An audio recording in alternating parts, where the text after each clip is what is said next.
got the roots, he let the beats build, bitch. And we never switch. Even if I'm rich, I'll be broke like I'm Mitch. Niggas talking down, but that's headed in the wrong direction. But I knock that shit out like the boxing section. Cause they can't touch what they can't see. All I gotta do is be the same me. All I gotta do is keep it cheap. Always be the same me. While I'm silent, boy, they can't change me. No. What's going on? What's going on, man? We live from the boxing section. What's going on, man? Listen, I got some great news for the OGs in the chat. Shout out to my dog, Sheldon Moore, the OG. Shout out to Centos Boxing. Listen, we now have a way to have people keep joining the chat and keep joining the panels. I now have Cam. He's gonna hold that part down. So midnight when I pack it in, he'll keep the show going. So when I pack it in, he'll keep the show going. So we're constantly moving forward. We're growing, we're moving, we're doing our thing. So what's going on, E? What's going down, big dog? How you feeling, man? So yeah, so yeah, man, it's exciting. So I'm gonna put this in the chat, man. You know what I'm saying?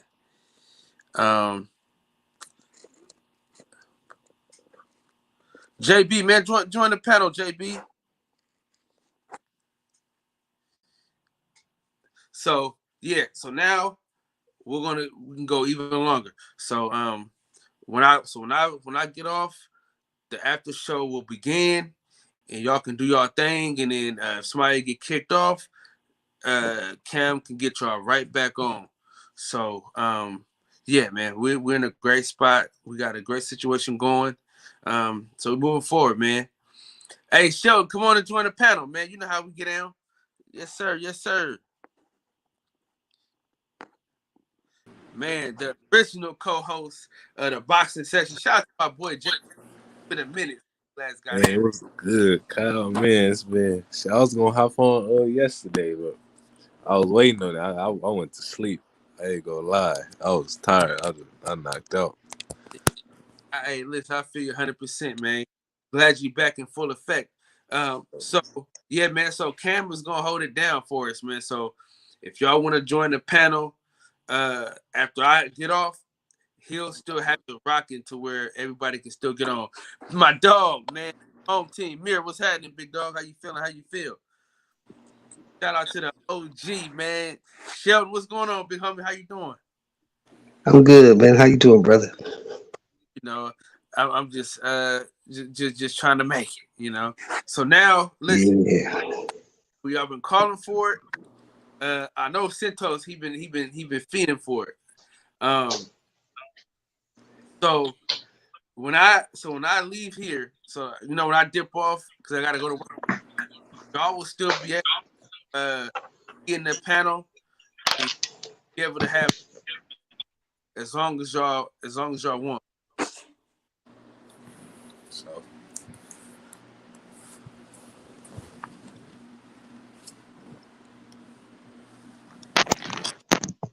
yeah. So yeah. So he can anybody got his number? Anybody got Centos' number? No, I don't. He was in the chat. Yeah, man. I'm trying to, cause I know he big on wanting to stay up and chop it up. So I wanted to get that to him. I wanted to let him know that was something that we were doing. All right. So Ron Boots Hennis, man, it is fight week. We got a hell of a weekend in boxing. We got a great heavyweight bout. I'm not gonna say bout, I'm gonna say a heavyweight fighter getting down. You got Duke Reagan, good fighter. Your Coach K is a busy man Saturday, but the top of the the creme de la creme. Jerron Boots Ennis is going to get a knockout, and I got some gloves coming my way. signed, sealed, delivered. You know what I'm saying? Yeah, it's going down, man. It's going down for sure. What do y'all see that fight? What do y'all see happening, JB? What do you see? We'll go JB and Santos. How do y'all see that fight playing out? Man, I see Boots dismantling them. He coming up from 140. He's been dropped before by Mikey Garcia. Mike Garcia hits hard, but Boots Ennis is a guy that we talking about that could possibly go up to 168, 160. In the future. So I see Boots making a statement. It's a good fight for him, but it's just I'll say a stepping stone. He gonna get past him. He gonna continue to get better, and he looking to go towards the belts. He just be on the lookout. Be on the lookout. He trying to make a statement on Saturday. Shit, Big Show. What you got on that fight?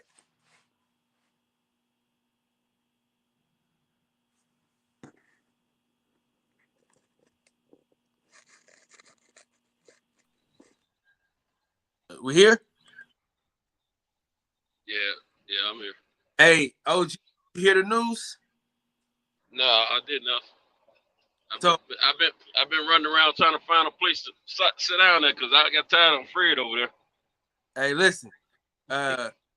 You know how you always say, man, you want to keep the party going. You want to stay company rolling. Well, shout out to Cam. He's gonna keep it going. So when I get off, he'll be able to let people join the panel and add people on the panel. So we're constantly moving forward. So you'll be able to all night. You'll be able to do your whole shift, your whole delivery. You'll be able to be on here talking boxing. Word. That's an exciting thing that we got working now, man. That's something new. Let me see. The OG just pop back in. Here we go. Yeah. So I know fellas. Yeah, you back? I'm back. Okay. Had to get the Wi-Fi right. Okay, so tell us what you think about the fight. I see Boots stopping this dude inside of 5 rounds. I mean, Lipinets is a good fighter, tough fighter, but he's B level at best. Boots gonna walk right through it. Okay. Santos, how do you see that fight playing out this weekend? I see Boots winning for sure. If there's a knockout, I'm gonna say 7. Then it could be soon. I mean, Lipinets has been around for a while. He may not have the same balls he used to have. But if he tries to come in and try to make a run for it, he might last 7 rounds. But Ennis gonna pour it on him as he wants to get him hurt, though. I already know that. So make baby a lot shorter than what I'm saying. Yeah, I got it. I got him getting out of here in 6, man. Yeah, I got him getting out of here in 6. That's bad. Sorry about that. That's not a bad guesstimation. Yeah, I had to. Okay, so Big Baby Anderson, how excited are y'all for that fight? JB, then we'll go Sheldon, then we'll go Santos. How excited are y'all about that fight? JB, go ahead. I don't even know. He fighting on the card on Saturday? No, he fighting on a top. Oh, Tyrone having a card? Who card he Yeah, fighting? he fighting on the Joe Smith undercard. Joe Smith fight? Oh, both of those fights are Saturday night, huh? Yeah, you got to watch one and tape the other one. Yeah, we gotta go back and forth, huh? Well, watch one and tape the other one. The Jerry Anderson fight gonna come on long before the Jerron Ennis fight come on. You know what I mean? Oh yeah, facts. That's facts. Yeah. But I don't want to miss Joe Smith either, though. Well, I'll be to watch them both at the same time. Yeah. So what you got? I'm already JB? wired up You said for what? it. Carl? My Who boy you got?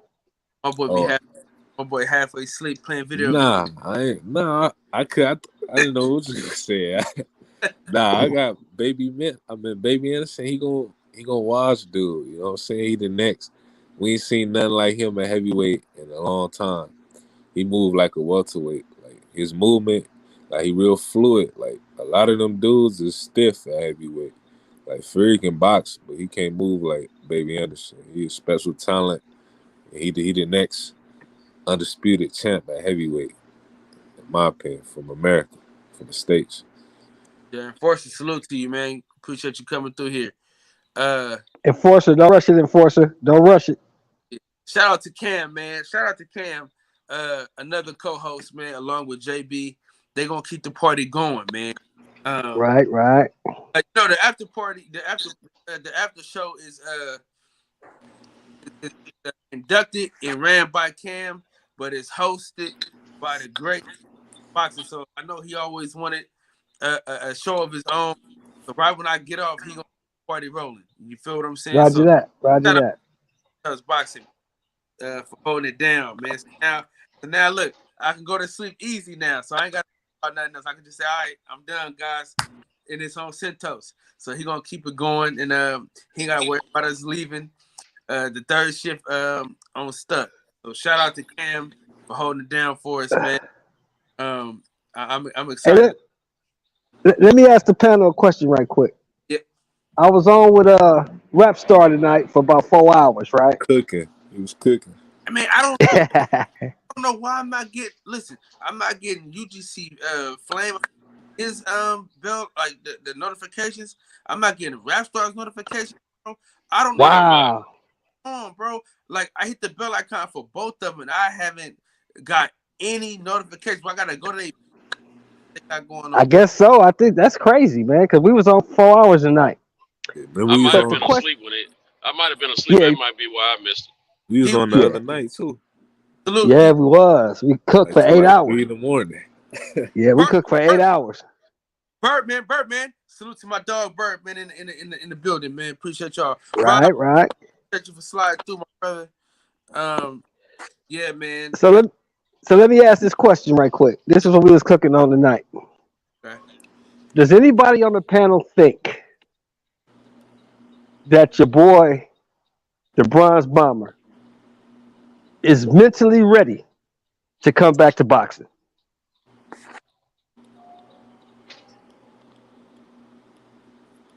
You first. Me? Hold on. I'll speak. Hold on. Yeah, go ahead. Go ahead, Santos. Is Deontay Wilder slander? That's what we're not gonna have. No, we don't have a slander. We asked a legit question. That's a legit question. Is he ready to come back to boxing? Is he mentally right? You got my answer. Pugilist, what's going on, big homie? Hey, if you free, I know you be at work, man. Join the panel. Yo, all night. Shout out to Cam and shout out to Centos for keeping the party rolling.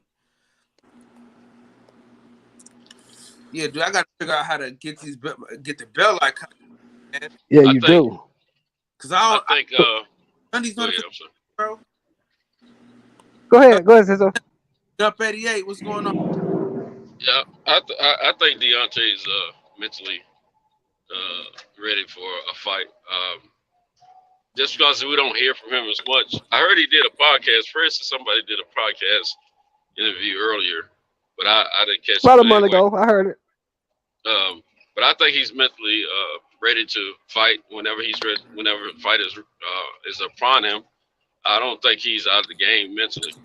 But there was I think I was listening to Blue Blood earlier before I went all the way into my heavenly sleep, and I think he said something about Mauricio Suleiman said something about Wilder making a statement to him about him retiring if he doesn't get the trilogy fight.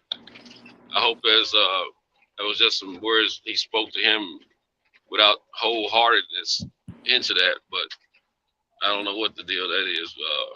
Or if Suleiman just spitting off, but at the same time, I don't think Wilder would take a fight if his head's not in it. Personally, I don't think so. Now, of course, I feel like when he went to the ring that last time, some things changed from the point of time maybe a couple hours before the fight started. I think something changed for him. But other than that, I think his head was in that fight the whole time. And I think it will be on the next. FS City Slicker, salute, man. Sir Reggie Owens, man, salute to my brother. Oh, Reg. Metrics. What you think, JB? Stanley. you said what, sir? What you think? You think Wilder's ready mentally to come back to boxing? Yeah, I think he ready mentally. I don't think he ready for for Fury or Joshua Ruiz, anything like that. But like Otto Wallen, Man, y'all. one of them type of dudes. Like That means I think he ready. mentally. Y'all so high. I don't know why you sleeping on Wallen there, Santos. Wallen can box. I ain't sleeping. Listen, I know he can box, but I mean he's not considered upper echelon of the heavyweights, man. I think Wilder's, no matter if he's in the ring for, out of the ring for a year and a half, for 2 years, I still think he's upper echelon of the heavyweights. Hey. I don't think anyone can dispute that because, I mean, the heavyweight rankings are not as exciting without a Deontay Wilder. When you put him in with the lesser class of guys, I mean, just like when Mikey Garcia fought Earl Spence, boxing enthusiasts knew what time it was. We knew there was going to be a wash. Let me. So I think that's a waste of his time. Let me say this real quick, man, because y'all highly disrespectful to Deontay. Oh, Let's be clear. The man lost one fight, and the man that he fought there's all type of allegations out on this man. Okay, let's be clear about this, bro. Deontay Wilder has sought out and fought the best fighters possible. Let's not act like Deontay Wilder is not that dog, man. Listen, Right. he waiting. When Fury signed that paper, you know what I'm saying, and get in that ring, then we're gonna see what's going on. But we can't say that, man. I had that. ED, what's going on, Big Zach? How you feel, man? What's going on? What I missed? I just heard that one of them Deontay Wilder The slander is what you heard. You heard Deontay Wilder. Hold on, y'all. Hold on. Wait a minute. Let's stop this shit right now. Let's stop this shit. First of all, what Deontay Wilder did with only about 12 years of boxing experience is fucking astounding. Yeah. It's astounding. For him to reach the heights that he reached with the limited boxing experience that he had, I can't see nobody else doing nothing like that. I'll never take that away from him.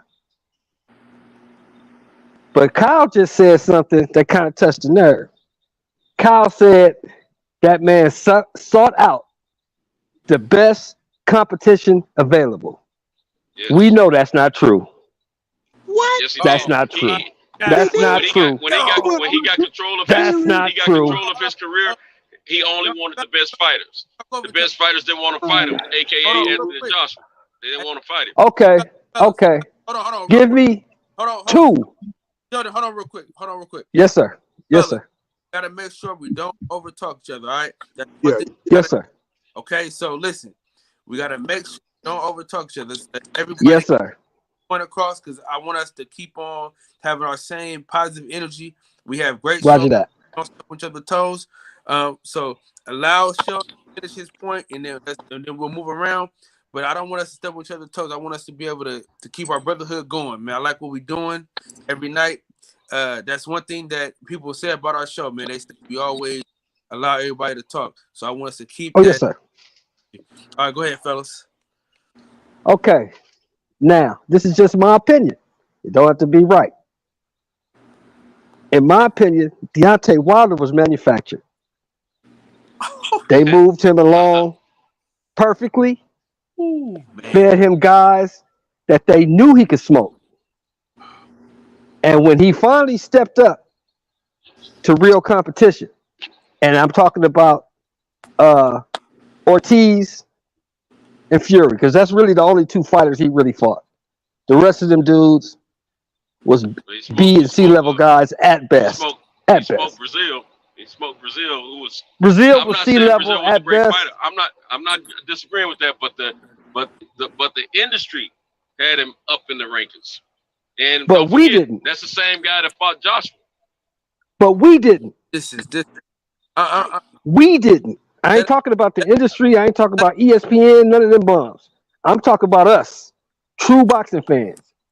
We knew what Dominic Brazil When was. you get finished making your statement, I want you to compare what the top end that Wilder fought and compare that to the top end that Joshua fought. Because there's a lot of fighters that Joshua fought that we don't look at being upper echelon. Right. So like I was saying, Parker was I'll be finished in a second. Oh yeah, go ahead, Sheldon. I'll be finished in a second. Ooh, please hurry up. When he stepped up in competition, he had a draw, which was controversial because I thought Fury beat him in the first fight.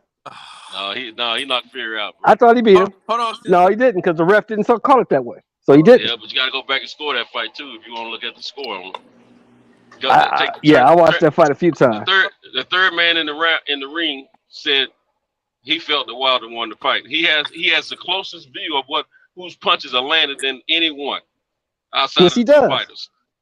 But he don't have a scorecard, so he don't count. It doesn't matter. He's in that way. He's got a better view than any other judge outside the ring. And the second fight, you boxed before. Yes, sir. That. Yes, sir. And the second fight, he got brutally beat up and stopped. You got let me rebuttal, please. You gotta let us rebuttal. I can't take. Go ahead. I'm done. Go ahead. Go ahead. Next man up. Get him, then I gotta get him. Go ahead. I came on for this.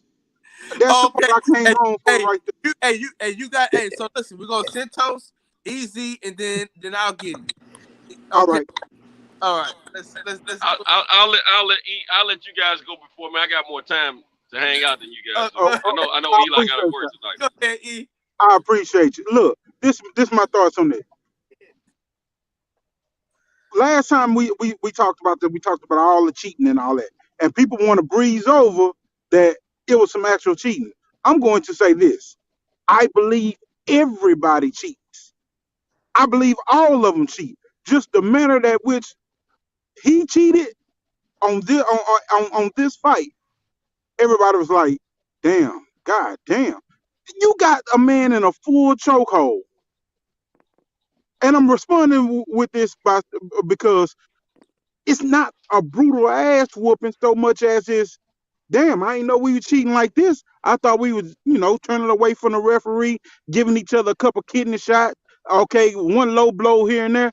This motherfucker got him in a full Nelson chokehold, bending back while the referee right there tapping him, and he just got him fully clenched up. Gloves halfway off, half of the fucking padding ain't showing up in them. Like, come on. Like, we all see this. I'm not sitting up here saying there's some big ass conspiracy. I'm just saying that this is what was allowed, and we all see this. So for us to come and just discount that him and Deontay Wilder just had a good ass fight before. Deontay Wilder knocked his ass out. He woke back up. A knockout is a knockout, whether you wake up or not. People wake up in the street all the time. You still got knocked out. He got knocked out. So we know that's something that can happen. So that's viable content for a third fight. Then we also know Fury did not start fast in that first fight. That first fight, he started slow as shit, and Deontay Wilder won a lot of those first early rounds, plus the two knockdowns. He really won that fight, the first fight. It wasn't like he blew Fury out. Nobody's saying he blew Fury out, he smoked him or nothing like that, but he really won that fight. He got cheated out of that fight. And then you come back and you do this fight over, and you have that degree of cheating going on. Like we saw in Errol Spence versus Porter. When Porter was sticking his head down, rubbing his head down, shit, Spence was putting them bitches on his belt line and putting them low blows on his ass. The referee had to warn him. They do that. That comes with it. But let's not just discount what we really all know that we saw. Is Fury the better boxer? Hell yeah. Is he the more skilled? Hell yeah. Is he more likely to win because of that skill set that he had? Yes. I'm not going to sit up here and lie. I'm not going to lie to myself.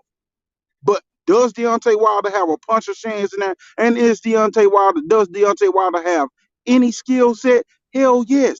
You see the man, we seen the man pivoting and slipping shots left and right in that first fight. And even in the second fight at the start of it early, we saw Deontay Wilder slipping punches.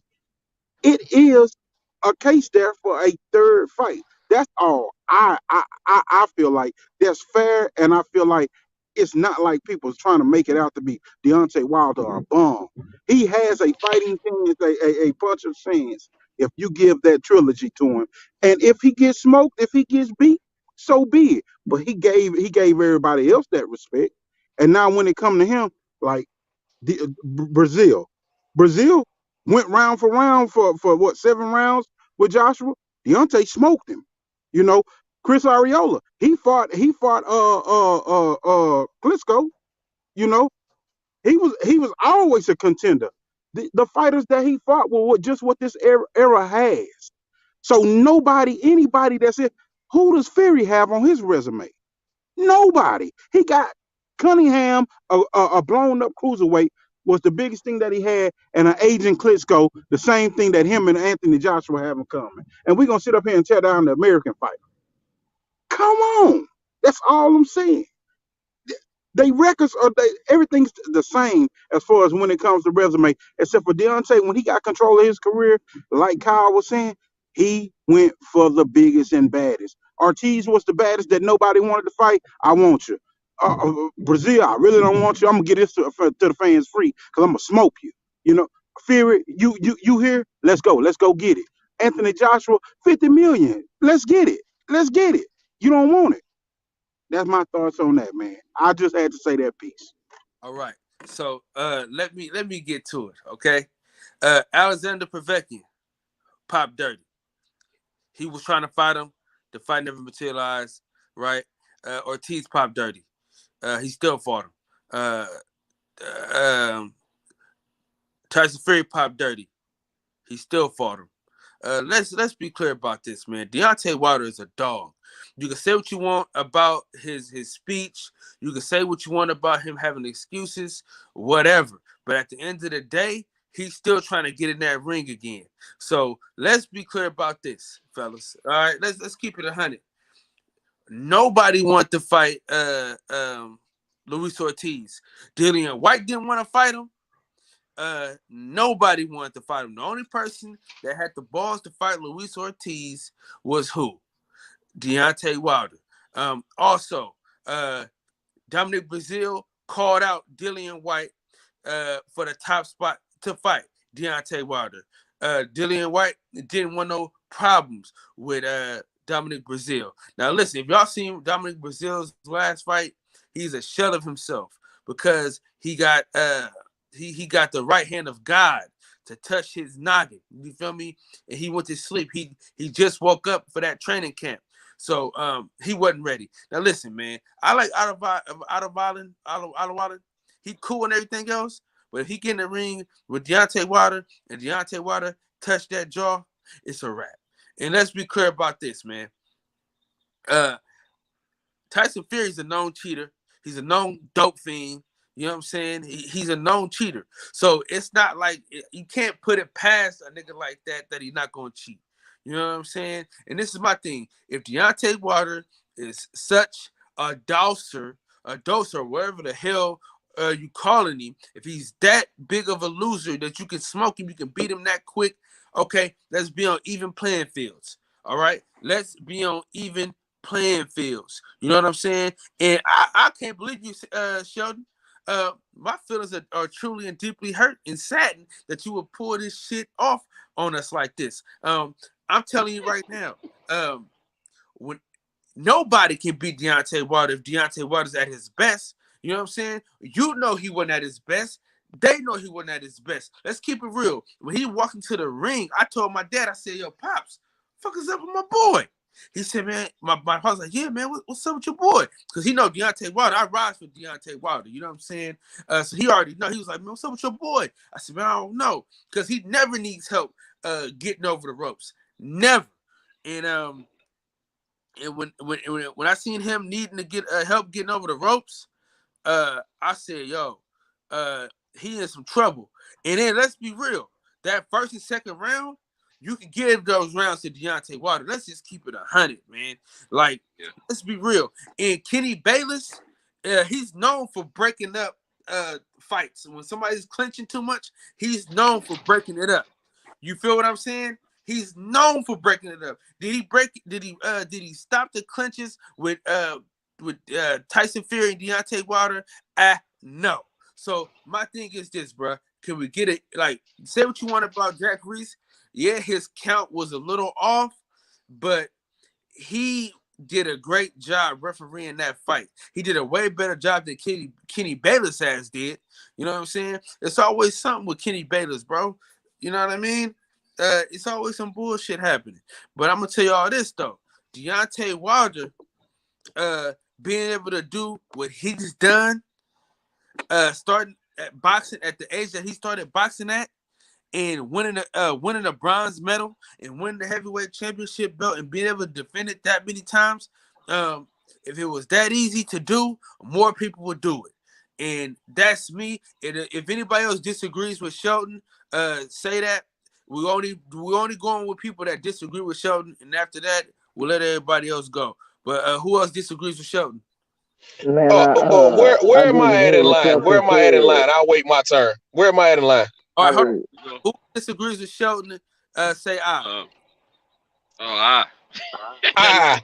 Capital I. Shelton, my boy. But I want to thank Shelton though, because I'm out here working, man. I need some confrontation right now. Okay, go ahead, TJ. Oh, Cinto, please save some for me. Please save some for me. All right. You go ahead. I got time. Go ahead. Hey, can somebody explain what Shelton said? Hey, Shelton, somebody got to break it down, man. My earphones and shit was going in and out. But Kyle, man, listen. I agree with all what you said, dog. Huh?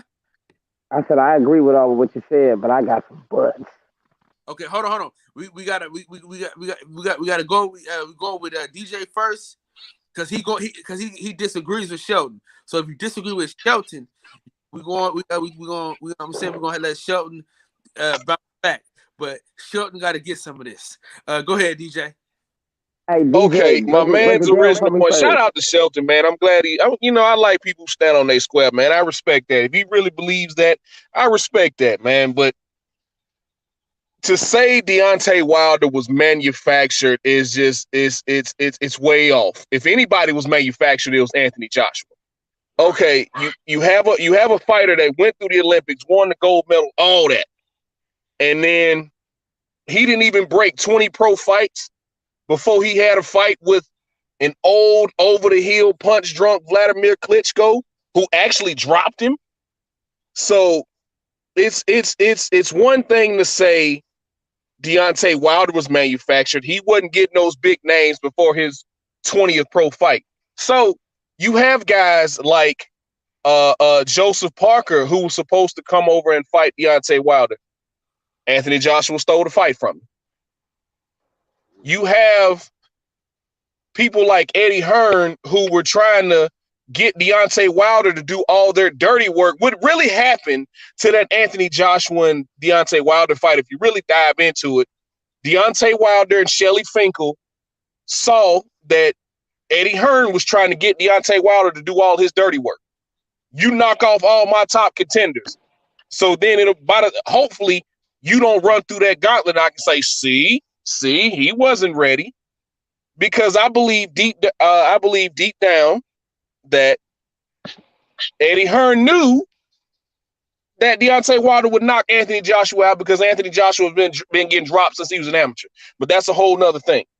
He wanted him to come over there and fight Dillian White.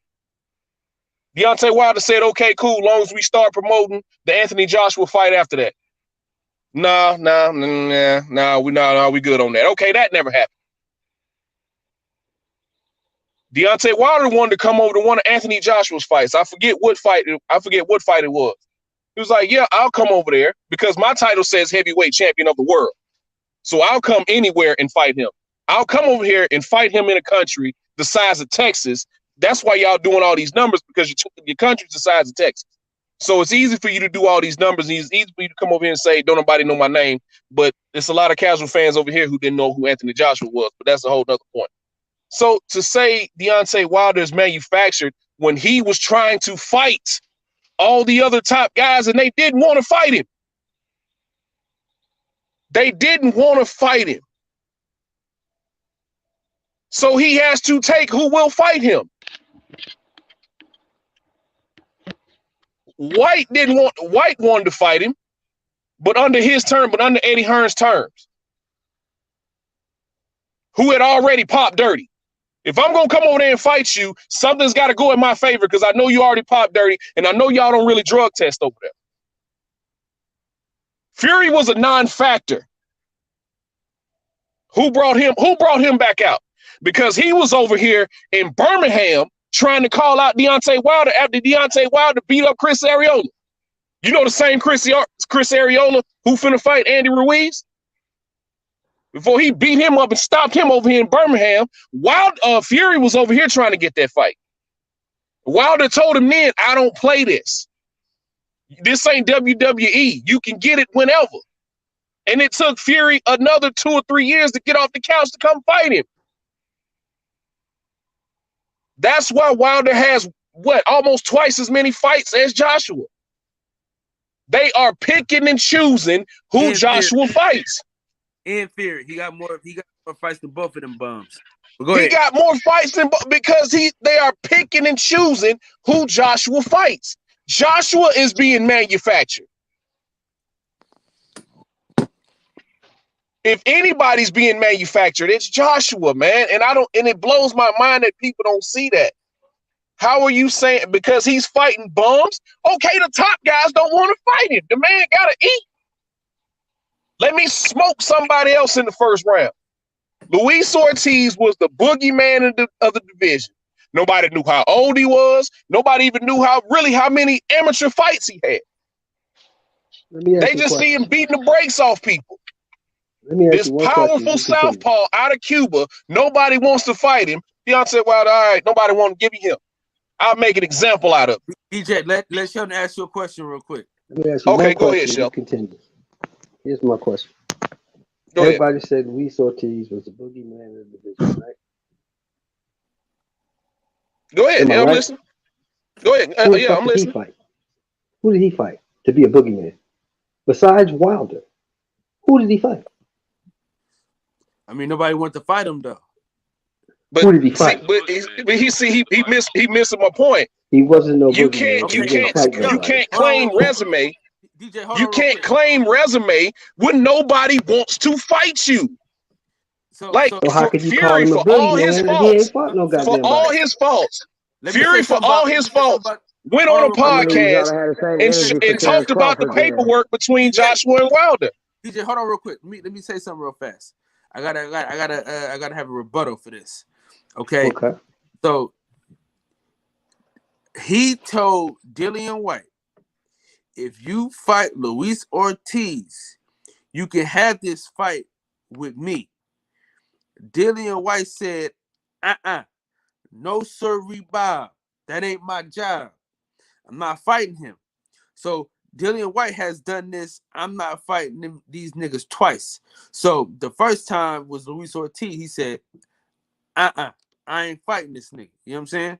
And then this time it was, then the next time it was Dominic Brazil. So we can't say that about the resumes when nobody wants to fight these guys. That's like saying Devin Haney ain't shit because he ain't fought nobody. That's because these niggas. Terrence Crawford. We say that about Bud all the time. Bud ain't shit because he ain't fought nobody. Well, nobody want to fight him. So what's the difference? Bud is choosing not to fight him. Bud is choosing not to fight him. Bud is choosing not to fight him. Bud is choosing not to fight Errol Spence. Bud is choosing not to fight Sean Porter. DJ, ain't nobody running from Terrence Crawford. Okay. Ain't nobody running from Terrence Crawford. They choosing not to fight him. DJ, I mean, real quick. Okay. I'm a bet. Who else disagrees with Shelton? Let me know something. I'm gonna be real. I kind of disagree with everybody, right? Because what I've noticed, right, is when I watch the pro Joshua channels, they say the exact same shit, but they spin it the opposite way. And the niggas who love Wilder, they spin it in Wilder's favor. And I'm kind of just looking at the shit like, why everybody ain't paying attention? That the promoters is full of shit, the fighters is full of shit, all these motherfuckers is full of shit, and we sitting up here arguing. It literally, y'all need to go listen to them other channels, man. Them pro Joshua's, because they spin it the other direction too. And I'm like, man, this shit is just a reverse version of the other shit I hear other people say. But you know, I like to split the baby and give everybody the motherfucking smoke. You know, and I'm a big Wilder fan, but he kind of, you know, embarrassed himself. You know, I'm objective out here. You know what I'm saying? AJ, I really don't like the dude. I be trying my hardest not to hate on the cat. But, you know, he did come back and whoop the motherfucker's ass and whooped his ass. I don't know if you really would call it an ass whoop. But, you know, Dillian White came back and got the old man back. Wilder, where you at, dog? He hasn't been given the opportunity to get back. Hey! And you in boxing session, Kyle, you said the man was a cheater, but Wilder chose to fight the cheater twice. You know, so that was your decision. The man was a cheater before he got in the fucking ring with you. You know what I'm saying? So that's a fact. You know, we got to just be a little more objective, y'all. Just because somebody's our favorite fighter, don't mean we got to ignore the shit that's in front of our face. Because you know. That's all I'm saying. That's all I'm saying. The last set of people. Hold on, man. Let me finish, man. Because you know the last set of people that believed everything that one motherfucker had to say, they drank the Kool-Aid and died, except for the motherfucker who told them to drink it. You know, it's terrible to blindly follow somebody, y'all. It's terrible. Well, listen, you know, Church, you've been following me for a while, and you know, good goddamn. Oh, and Kyle. You know Kenny Bayless is from Kenny Bayless is from our way, right? Yeah. Damn, where he from? Kenny Bayless, he got a brother named Kenneth Bayless that taught at my middle school. You know, Frick. His brother teaching Frick. Yeah. Shout out to Frick. That's down the street from the crib, but I went to Elmhurst, so fuck him. So, but let's Santos go ahead. Let me get mine there. Yeah. Yeah, and then we're gonna switch gears. Pugilist, we got to hear from him. Mike from Boston, we got to hear from him. So we're gonna switch gears and we're gonna talk about something else. But Santos, state your case. Yeah, now this is me viewing it without being so biased and skewed. I feel like to rebuttal the manufacturing description of Deontay Wilder's career. We all understand in the birth of his career, they didn't want to just put him out there because everybody knew that Deontay didn't possess the skills as a boxer that a few of the other fighters had. We also knew and know that he didn't have the amateur career from an early age in his life as the other fighters had. Now, what he has done is not manufactured for this. It is God's gift that was given to him to have a power in his hands to lay suckers out. Now, he wouldn't have got a bronze medal if it was manufactured. He wouldn't have won his championship fight without a knockout if he didn't possess some boxing skills with a broken hand. Now, he wasn't giving those fights early, the big fights, because they were trying to make sure they weren't fast tracking him. They were just trying to take him along the course, the way it should, the way the fight business works in the past. Now, when they got a little bit more confident that he was more seasoned, he understood. He showed them that he had an IQ and understanding of the fight game of what he was doing in that ring. That's when they started moving him more toward bigger fights. Now, he was supposed to fight Charles, but Eddie Hearn, I'll give him credit, was a little bit smarter, a little bit quicker, and he pulled that fight over to Joshua and gave that guy a hell of a payday just to buy that belt from him because they knew the guy didn't stand a chance for Joshua at that point in his career. And And as kudos to Eddie Hearn, Wilder camp should have moved a little bit quicker. Now, when it come down to who has he fought, when he fought the guys that other people don't want to fight, the Ortiz, Tyson Fury, Joshua said he wanted to fight Wilder, but he never would make it happen, and never would sign his name on the dotted line, even after getting a guaranteed minimum of $50 million, which is unheard of in the fight industry. Which means you make no less than that. You can only go up from there. All right. And then after that, Wilder was even willing to not take the 12-5, but go with 15 million. When they went up to 15 million, he said, okay, I'll take that. Let's just make the fight happen. They wouldn't sign on the dotted line. They wouldn't give a rematch clause, things of that nature. All right. Now, moving a little bit further, Wilder's team and himself gets a little frustrated and say, hey, I'm moving on. He had already talked to, at the time, his man Tyson Fury, and encouraged him to get off the couch and get his life together and get back in the boxing ring. It wasn't a boxing gym. They put a situation together. Say, hey, man, let's you and I fight. Since we are willing to fight one another, we all have balls enough to fight one another, and we'll do a 2 to 3 fights. Okay. Fortunately, we've seen 2 of them. Unfortunately, we may not see the 3rd one. However, that's not running from anyone. Ortiz was considered the boogeyman because all the avoidance that was given to him. Hearns had the man signed to his Matchroom Promotions just to keep him away from Joshua. His second biggest heavyweight, and Dillian White, refused to fight Ortiz back then. He didn't agree to fight him until he lost the first time after he lost to Wilder. And in between that second loss, he's put his name in the hat to fight. Joshua never wanted a piece of Ortiz. Now, when it come down to the heavyweight rankings, there's only a select few guys that are considered elite heavyweights. It's not like a whole big slew of them. So Wilder never ran from a fight.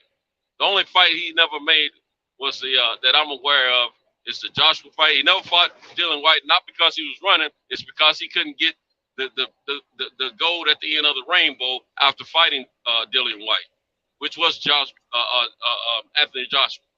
They never would grant him that. So he said, why am I gonna waste my time fighting somebody who's less than in white? When I'll fight him if I can get Joshua. They didn't want to give it up. They protected Joshua from him. And from what I remember, Ortiz and Deontay Wilder were the most 2 avoided heavyweights in the business. Now, Joshua pull up. He was washed up by the time Joshua got to him. He was nothing. He wasn't active or anything. Povetkin, he wasn't who he used to be. He couldn't take drugs like he used to, which was discovered during the campaign for a Wilder fight. And that was the only reason Wilder didn't make that fight, because his drugs, the PEDs, is what I'm referring to. And then you got Joshua fought Parker, who refused to fight Wilder. Then you got Takam, who's nothing compared to a Wilder. To me, Takam is just a gap filler. Parker is a good fighter, but he's not upper echelon. Dillian White, he's a good fighter, but to me, he's not upper echelon. And I'm telling you, this man Wilder don't run for fights. I've seen fighters run from him, but I hadn't seen him run for fights. Not just legitimately run. No, nothing. I've never seen that. Now, if you can't get a guy to sign on the dotted line to fight you, what do? You move on to the next one after you put enough energy into it. Wilder's career will never be spoken of as a ducker or running from a fighter. Joshua, on the other hand, will ever be known for not taking that fight with Wilder, even after receiving the most and highest guaranteed ever. Hey man, Now, not true. Wilder turned down 120 million, man. Hold on, I don't want to hear all that. That's irrelevant. Now, the next thing is this guy Tyson Fury. He's got just like Joshua. They both got Klitschko, an older fighter to both of them, but he was younger when he fought Tyson Fury.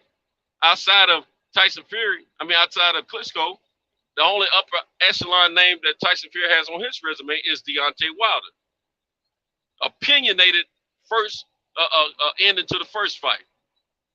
Those of us that saw the fight, some of us feel that Tyson edged the fight. Some of us feel that Deontay edged the fight. Now that's a whole different argument. Then the second fight, Deontay loses the fight. He was stopped. He wasn't carried out on his feet.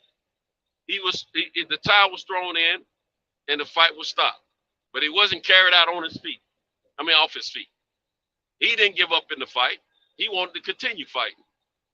So you can't tell me a fighter like that doesn't want to fight. Doesn't have the mental capacity to fight again. That's bullcrap. Now, if the man had been carried out on his back, I'd probably be a little worried that his head may not be right. But no, his head is like, hey, I'm ready to fight. I'm ready for some get back. He's been ready since last year. Now, all these precluded opinions that we coming up with about he wouldn't do this, he wouldn't do it. Man, that's bullcrap. Deontay Wilder is and has been the most exciting heavyweight in the past 10 years. I won't argue that.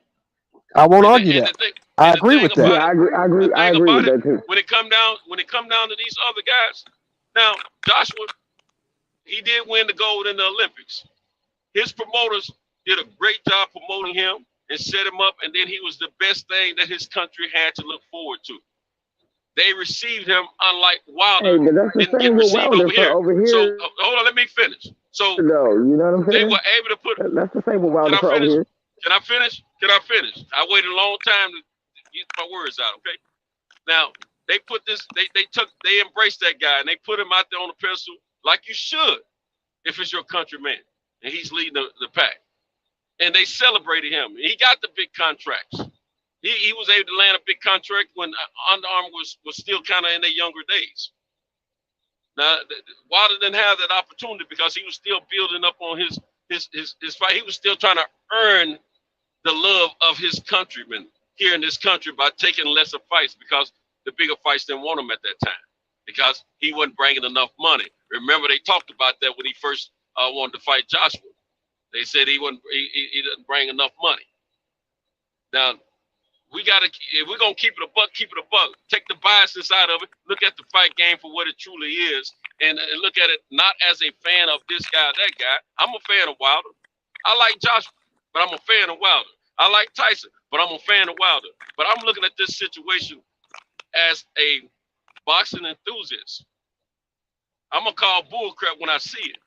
I don't care if it's my guy or the next guy. And a lot of this stuff, us taking this biases and taking sides, it's bullcrap. If we're going to talk about it, keep it real, keep it chronologized in a chronicle and a numeric chronicle situation, and date these situations as they occurred, and tell the truth about what happened as we know it. All right. Okay. All right. Cintos. Can I jump in? Kyle, before we move on, I'm gonna be short as fuck. I ain't even gonna be long with it. Let me say this real quick. Let me say this real fast. I'm gonna let you go. Listen. So after Trey goes, if you agree with Shelton, it's gonna be your time. Okay, Trey, go ahead. I just want to say, Shelton, you explained a lot, but again, I'm gonna say I got a lot of buts, right? And one of my buts is I don't see how we all as fans can't see how the businessmen are playing fucking Monopoly. You know what I'm saying? Wilder and his team is over here doing this. Joshua, his team over there doing that. Theory came in doing this and doing that. It's all monopoly, dog. Everybody wants the monopoly. And that's with every division. That's with every fighter. And if y'all can't see that, then y'all kind of blind. You know what I'm saying? It's a game of monopoly. And whoever could get the most money for, especially when there's a cross promotion, right? But I mean, Demetrius Andrade is over there with everybody and can't get a fight.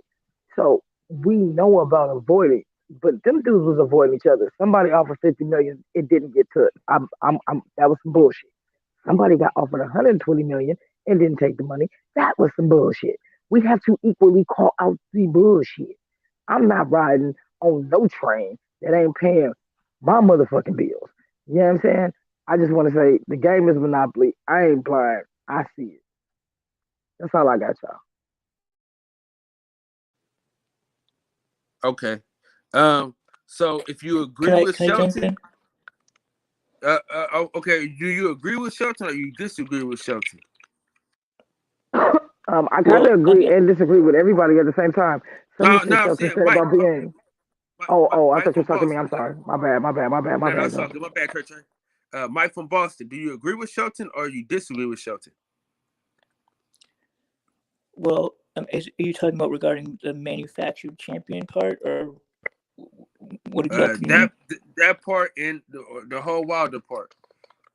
Okay, well, just based on what was just what a bunch of people are saying, a lot of the facts are that Deontay Wilder did have an opportunity to face Joshua, and he's the one who turned it down. We all have to remember that he turned down that fight to fight Tyson Fury.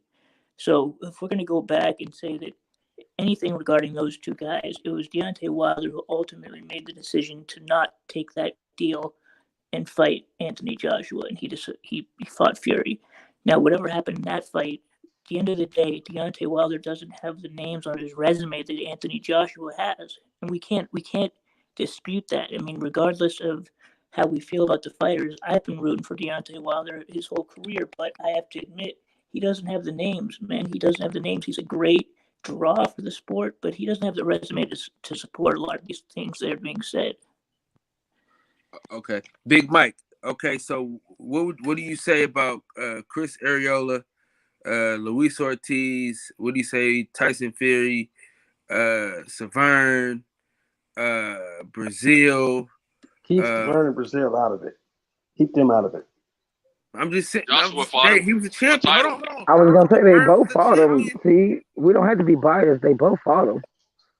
Hey, listen, Severn was a champion, and Severn survived Deontay Wilder that first fight. He lost, but he survived Deontay Wilder that first fight. That's That's facts. more than That's what a lot facts. of fighters can say. So let's give that man some type of credit.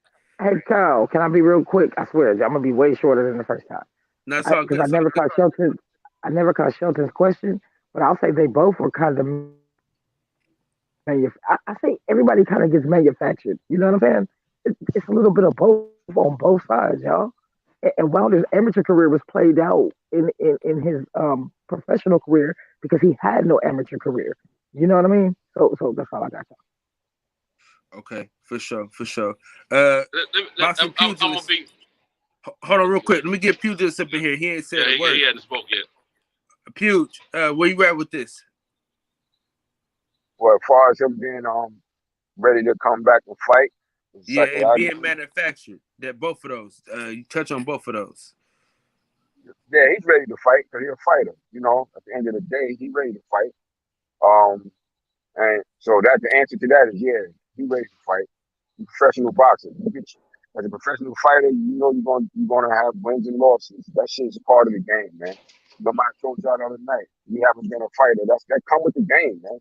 So all that shit about whether he's ready to fight or not, he's ready to fight again. If he's gonna get his ass kicked again, he's gonna get his ass kicked again. Or he gonna win. It's just that simple. Until he don't want to fight no more. He ready to fight until he not. So that part, because I don't even know how they even answer. That's why he's trying to get in here to fight, because he's ready to fight. Now whether he win or not, that's another thing. But he's ready in his mind, so that's what matters. And as far as the manufactured shit, look, man, that's every fighter is manufactured. You as a fighter, you can only fight like people saying. It always amazes me when I hear people talking about who fighters fight. especially me having been a fighter. Like, the bottom line is you can only fight for your era, the fighters that's in your time. His resume is as good as it can be for the fighters in his era. It's not like he I fought in agree with that. 1970. It's not like he fought in 1980 or 1970 in the 70s. This is the era he fought in, so he fought the guys that's available to him to fight. So you can't say that. I can't say that his resume is weak or anything like that, because he's only gonna fight who's here, and for who is here, he did quite well. I don't give a hell. Pardon me right now. I don't give a hell. You're not getting to no 40-0 as no professional boxer, but that high ass knockout percentage and winning a piece of that heavyweight championship if you don't have some type of skill. It's more than just his ability to punch. There's been plenty of great punches in his history in the sport of this boxer who ain't got that far. That boy got talent and he got some ability. He might not be the best, smoothest boxer, but the ability that he possessed, having gotten to the sport as late as he did, and have been able to do what he did, and even medaling in that Olympics, let alone even making that damn Olympic team, and then medaling, and then doing what he's done thus far. So, in terms of, I don't agree with that shit. What he said, I don't agree with that. One, he ready to fight, and I'm not going to talk about manufacturing. It ain't no manufacturing. You fight who's available to you in your fight career, and you get where you get, point blank. Hey, Pierce, don't forget about his 10 defenses. That's all a part of that. Hey, man, That's why I didn't bring it. I like I that. didn't even bring it up. That's why I didn't bring it up. Right, he's the I only didn't bring Hey, it up. only pugilist, heavyweight champion of today has accomplished that. boxing pugilist. I With like him how being, that was boxing pugilist who put with that him, like that, right? and that's with him being, and that 10 defenses came with him being, those 10 defenses came with him being so-called so unskilled.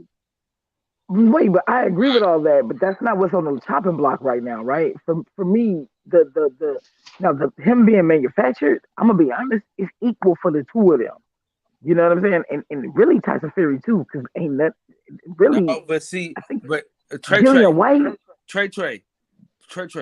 Deontay Wilder got it out the mud from the Well, bottom. we know that. Hold on. So it can't be manufactured. But Kyle, I agree with that. I'm not disagreeing with none of that. But I'm saying, okay, so I believe in personal accountability. And my man loses and talks about this dude being a cheater and all of this. Nigga, he was a cheater when you fought him. He cheated with Vlad. My nigga, accept your losses. Come back. How the fuck you gonna come back? I want to see the comeback. I don't give a fuck about you getting your ass whooped. Everybody on this panel done had their ass whooped before. And if you say you haven't, then Hey, you never speak been in for a fight. yourself now, goddamn. Hey, hold on. If you say you haven't, then you're a liar, or you've never been in a fight, or you never been in a fight, or you only had one or two.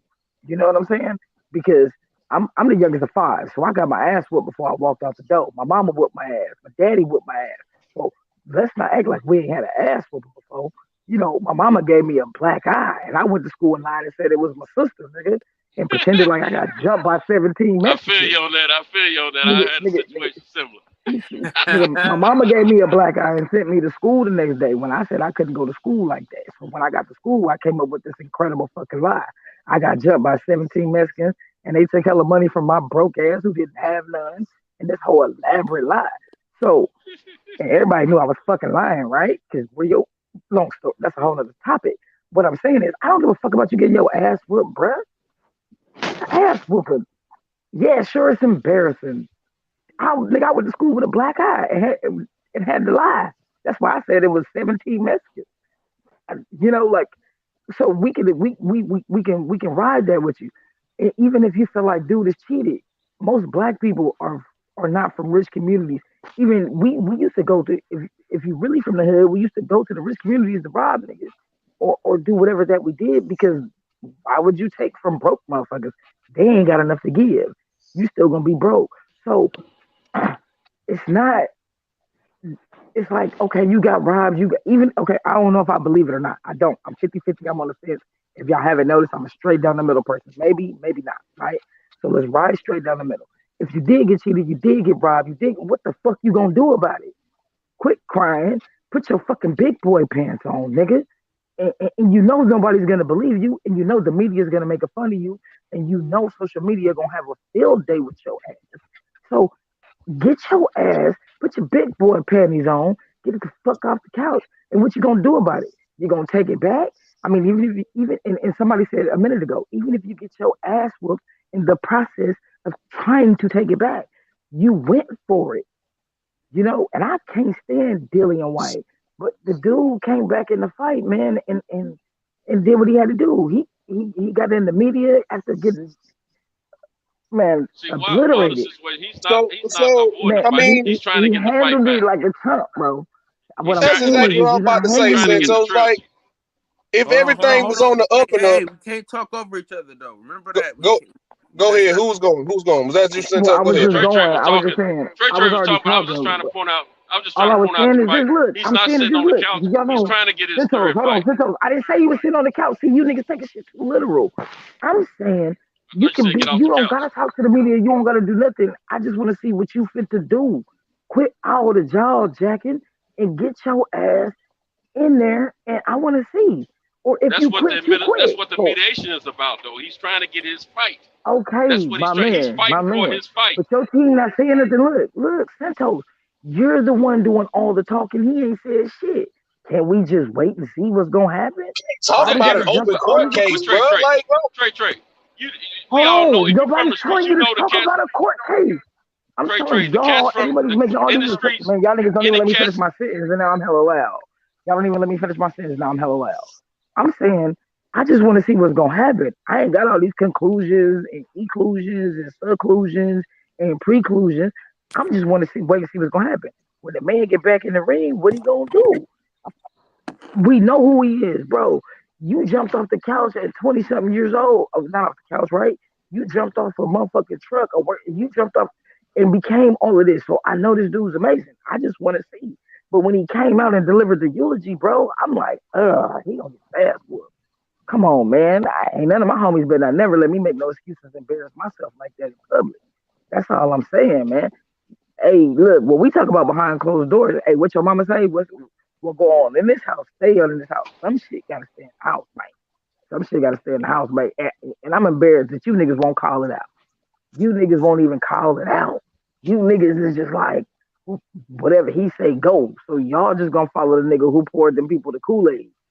You know, I don't know. I'm a critical thinker, man. I'm a mute though. You gotta. Let me just say this real quick. You gotta also consider the circumstance of the time we living in. That fight would have taken place a lot sooner had this corona situation not been going on too. Right. So a lot of the stuff that happened got drawn out because of this. Again, man, y'all making excuses. Again, y'all making excuses instead of just saying we're gonna wait and see what's gonna happen. No, but what I'm saying, the fight would have happened. We all know that. We all know that. But stop making excuses and let's wait and see what's gonna happen. We all know what happened.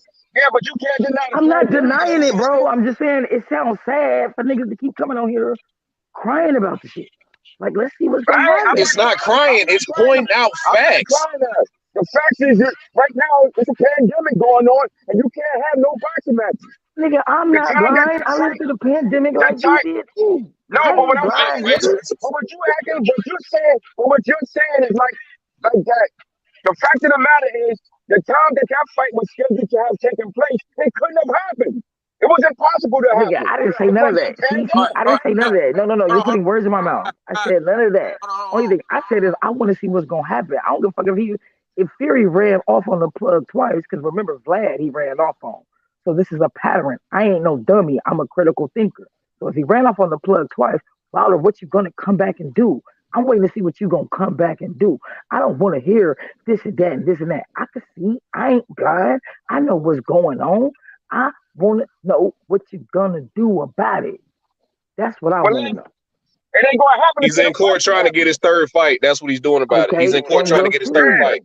And we'll see. If the third fight doesn't happen, it's not Wilder's fault. All right, listen. That's right. I didn't say that. Y'all the ones who said all that. We just trying to make you understand what we're saying. Hold on, it's not because it's not his fault if it doesn't happen. Hey, it's not like he hadn't tried. Real quick, hold on, listen, hold on. listen. We're gonna do the final words on my half, right? We're gonna allow y'all to go crazy in a couple minutes. We're gonna switch it over to Centos, and we're gonna have a panel. Let everybody go through and talk. All right. But right now, a nigga like me gotta be at work early. So I'm trying to set everything up so we can move forward. All right. So we're gonna do these final words real quick, and then it's gonna be on to Centos. Y'all can argue about these things in a second. But give me a few minutes to kind of reel us back in, because we was talking over each other, and that's one thing I don't want us to do is talk over each other. I want everybody to have a chance to get their statement out. All right. So with that being said, we're gonna start with Trey, DJ, OG Shelton, Pugilist, and then Centos, and then I'll close it out, and we'll go to the Centos show. So go ahead. All right, man. I love disagreeing with y'all or agreeing with y'all, which I mostly do.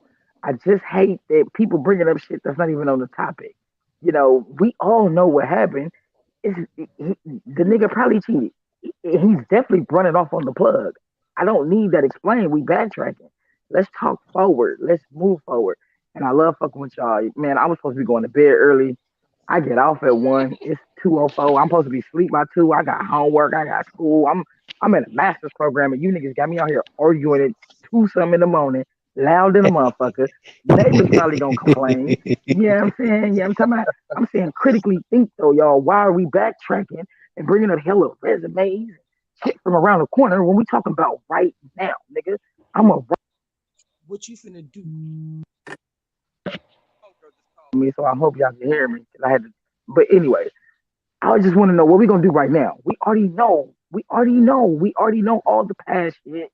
And Eddie Hearn is a slum bag, and Bob Arum too. Hey, and we can't leave out all the other motherfuckers behind the scenes. I'm saying we gotta stop buying this bullshit.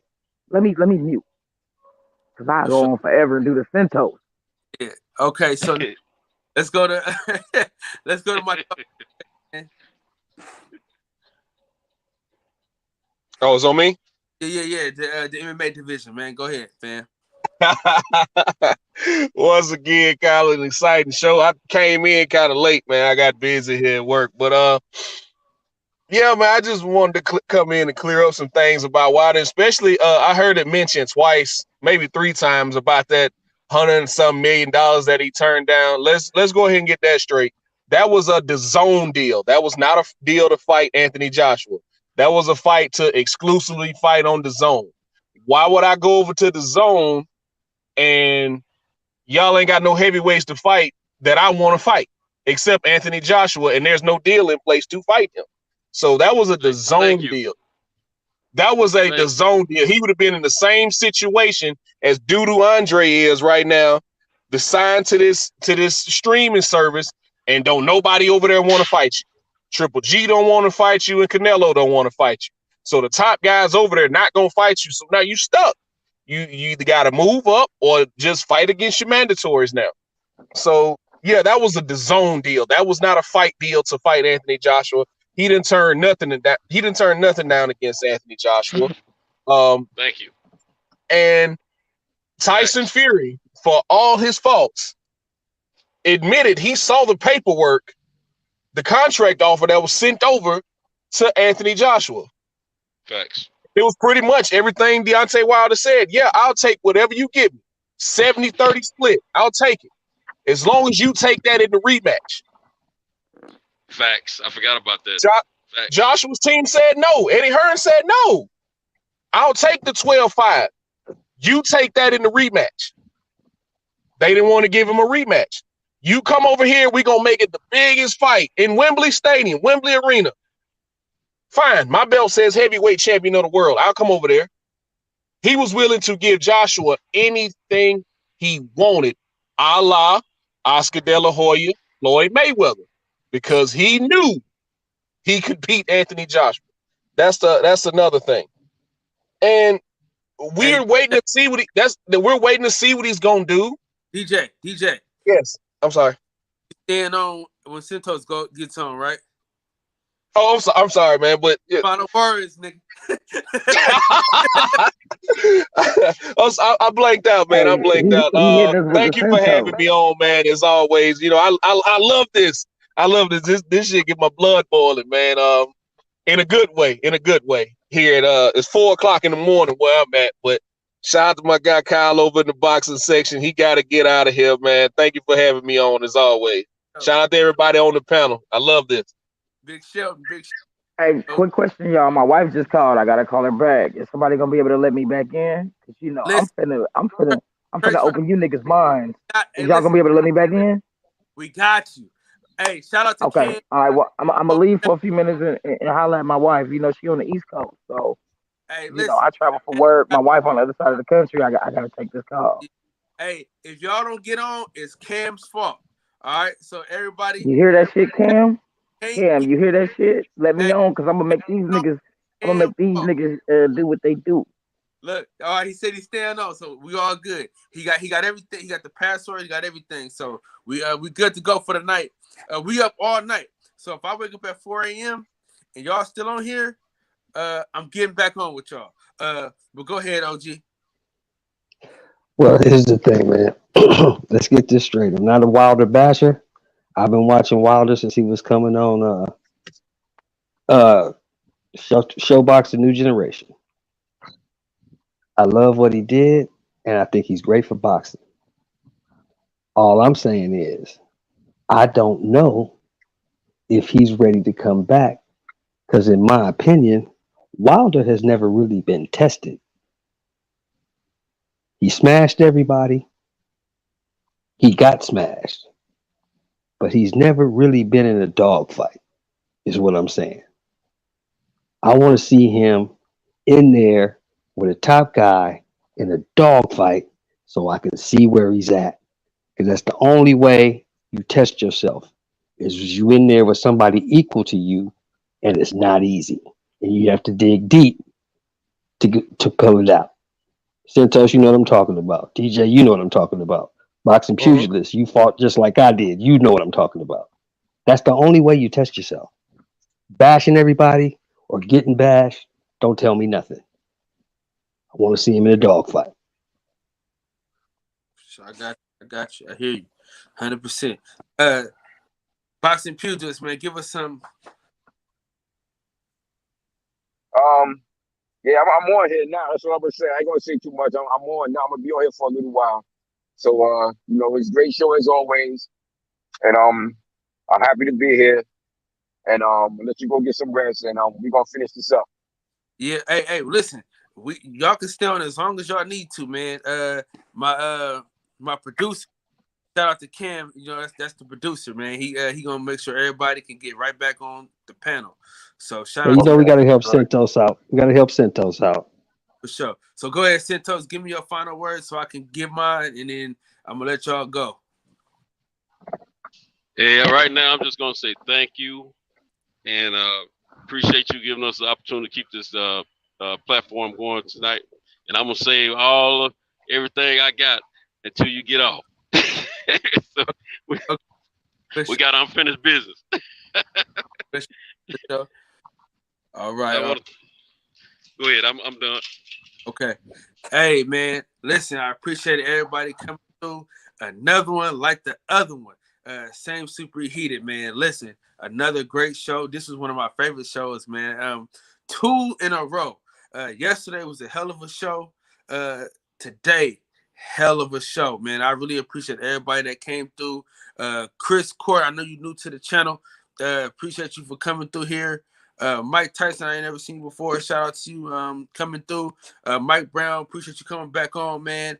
Yeah, man, I just appreciate everybody coming through, man. And I appreciate y'all allowing everybody to get their points out and their points across, man. That's a really big deal to me. It's always good when we can argue. Argue and it's always good when we can argue. We can argue. Mute your mic, man. It's always good when we can argue. We can argue. Mute your mic, man. What you say, Cal? I need him to mute his mic so we can so I can. Okay, yeah, we good. Okay, yeah. So yeah, man. So in the words of the great philosopher, shout out to Lil E. In the words of the great philosopher Lil E, man, I need y'all to ball, breathe air, and live life, man. It's always a treat when players meet. Thank y'all for breaking bread with me, man. Like I always say, man, hasta mañana. And you already know before we go, we gotta have an outro. No question about it. Let me we always gotta the shout out roots, to the he let the beats build bitch, and we never switch. Even if I'm rich, I'll be broke like I'm Mitch.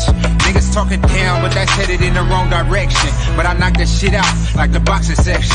Cause they can't touch what they can't see. All I gotta do is be the same me.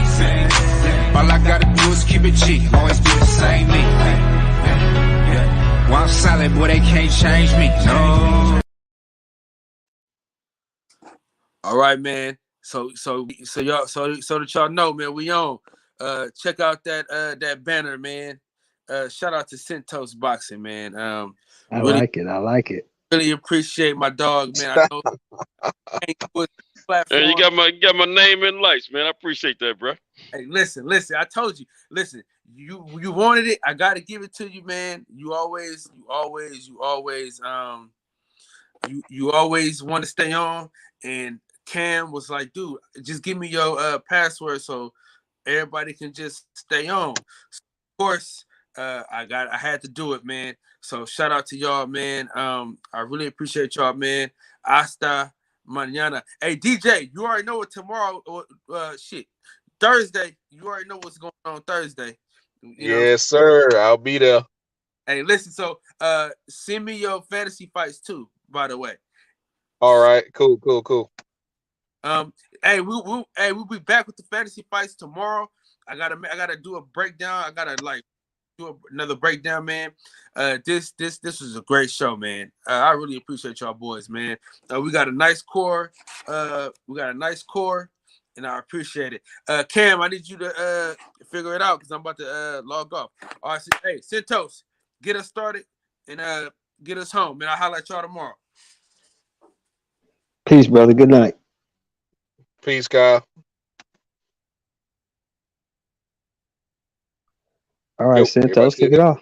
Okay, man, my phone is flipped over. It's freaked me out. I got scared for a minute, man. I was like, God, dog. But anyway, look, I'm messing with this truck. I'm gonna say this before I mess with this lift again. We just gonna continue what we started, man. Shelton brought up a very good, strong topic, and I think we all still got a few juices that we want to expound on that. So let's just roll with it. Now, whatever topics you guys want to talk about, hey, we're boxing enthusiasts. Let's talk about it. You know what I'm saying? I'm going on mute for a second so I can get this truck straightened out. All right. All right. Okay, so who we got on the panel? It's boxing pugilist, myself, DJ, and my guy Shelton, who brought up that very polarizing topic earlier.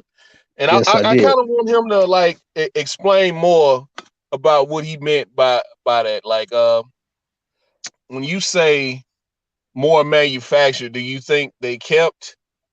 When you say, because when I hear manufactured, I feel like that means okay, they kept all the dangerous guys away from this person until they absolutely knew that they were ready. So what do you mean by manufactured? Exactly what you just said. The same thing they did with Ali. The same thing they did with Frazier. The same thing they did with any heavyweight that they think they can make some money off of. They think they're your top guy. They put him in there with a bunch of lower level fighters until they feel confident that he has the ability to protect himself or actually win a fight.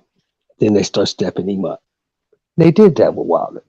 My problem with that was he never, ever had anybody in the ring with him, even when he got to Bermane Stiverne, who was the champ. I admit that. But he was never in there with anybody who was athletically on his level. He was always the better athlete, usually the better fighter, his whole career. And in my opinion, that's what kind of screwed with him a little bit because he fed off of the fact that they fed him a bunch of low level fighters, and he started to believe that he was invincible. And in my opinion, you can't do that as a fighter. By my experience in So the ring, you always have to have respect for your opponent. Always. okay. Always. So And I think he lost that. And that's what caught so up with him. so you don't believe they did that with Anthony Joshua? Of course they did. Of course they did. I But believe it's more. I believe there's a better case for Anthony because let's be honest here. If we want to be rigid about it, like I'm biased. I'm from Alabama. I'm a Wilder fan. right, Born I and got you. you know what I'm saying. So yeah, I'm a little biased when it comes to that. And I liked Anthony Joshua until he ducked. I feel like there were several opportunities from let's just say 2017 on that he could have fought Deontay Wilder and he chose not to. He chose to That fight should freeze have him been out. made. And I feel like Eddie Hearn bought all the belts so they'd have more of a claim for the bigger money, but it backfired on them as far as a PR campaign because Wilder told him he went on every platform he could and said, I don't care. Give him whatever he wants. I just want my rematch clause. Just give me a rematch clause. That's all I want. Just put a rematch clause in the contract. I don't care what the split of the money is. Just give me a rematch clause. And they were not willing to do that with him. They fed Anthony Joshua a bunch of you say they fed Wilder a bunch of C-level fighters. Well, they fed Anthony Joshua a bunch of ex-steroid, washed up, punch drunk fighters. So Facts. So it like Trey was saying earlier, if you want to go that way, then both guys were manufactured. I don't think Wilder was manufactured because he was trying to fight the top guys and they would not fight him. They wouldn't fight him, man. And so it's like you leave me with nothing.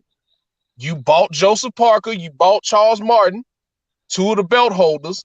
And so, like, what else am I supposed to do, man? That's all I got left over here is to fight my mandatories. Okay, well, let me ask you this. And I want to start with boxing pugilists. Okay. Do you think that that's on the fighters, or is that more a management issue? Boxing pugilists, start with you. That's management. That's good management. That's what I was about to come in. That's how you manage a fighter. That's how you develop a fighter. Like when you went back, you looked at from Ali on, and you can go further back than that to Joe Louis on. You have to develop your fighter, and that's a part of the game. You can't just jump right in. Let's say if you had an amateur career and start fighting the top heavyweights that's available at the time, you have to work your way up the ranks. So I wouldn't say that's a good definition of what what you would call maybe what did you say? You said that's like it was manufactured. Manufacturing, no, manufacturing fighting. Like something that was said like back in the 70s, late 70s, going into the 80s about a fighter that was manufactured was when they was talking about Sugar Ray Leonard, when said that he was a manufactured fighter because of how ABC and the networks was pushing him. Right. Now that was more like it, but even that wasn't really right. But I understood what they meant by it. But yes, as far as like as it pertains to Deontay Wilder, I don't see it that way. I just say that's his management managed him accordingly. You gotta build your fighter. You can't just throw him in as soon as he turned pro with the very best. Because even the guy Lomachenko, they tried that with him. His second pro fight, he ended up fighting for that title and got his ass beat by a fighter who had I'm about saying got washed. Who had 13 losses at the time. You understand? Yes, sir. So yes, sir. This is the game. You have to build your fighter. So in that regard, I don't really feel like he was manufactured. He just followed the principle of the sport to develop your fighter, to see that he could be become a contender. Because you have to become a prospect, you go to contender, and then if you're good enough, you become champion. Right. Yeah, so that's how I DJ or see it. Santos. DJ or Santos, whoever. I agree with Go ahead, Santo. I agree with Pugilist. My bad. I just started talking then. My bad. But yeah, I agree with Pugilist on what he just said. And I understand what you're saying too, Sheldon. I really do, as you expounded on it. And I thought about that as I was speaking earlier. But my heart, knowing what I know took place with the man's career,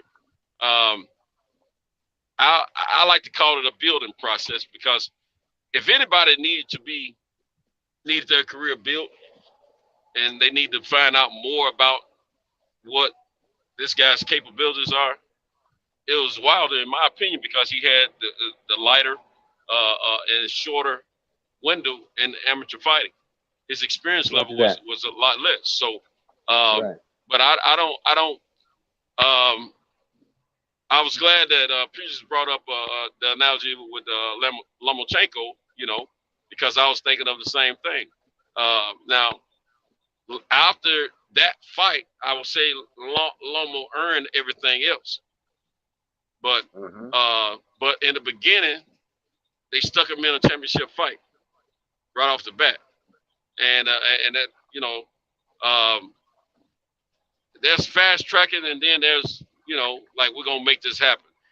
Just like right now, little sidetrack here, but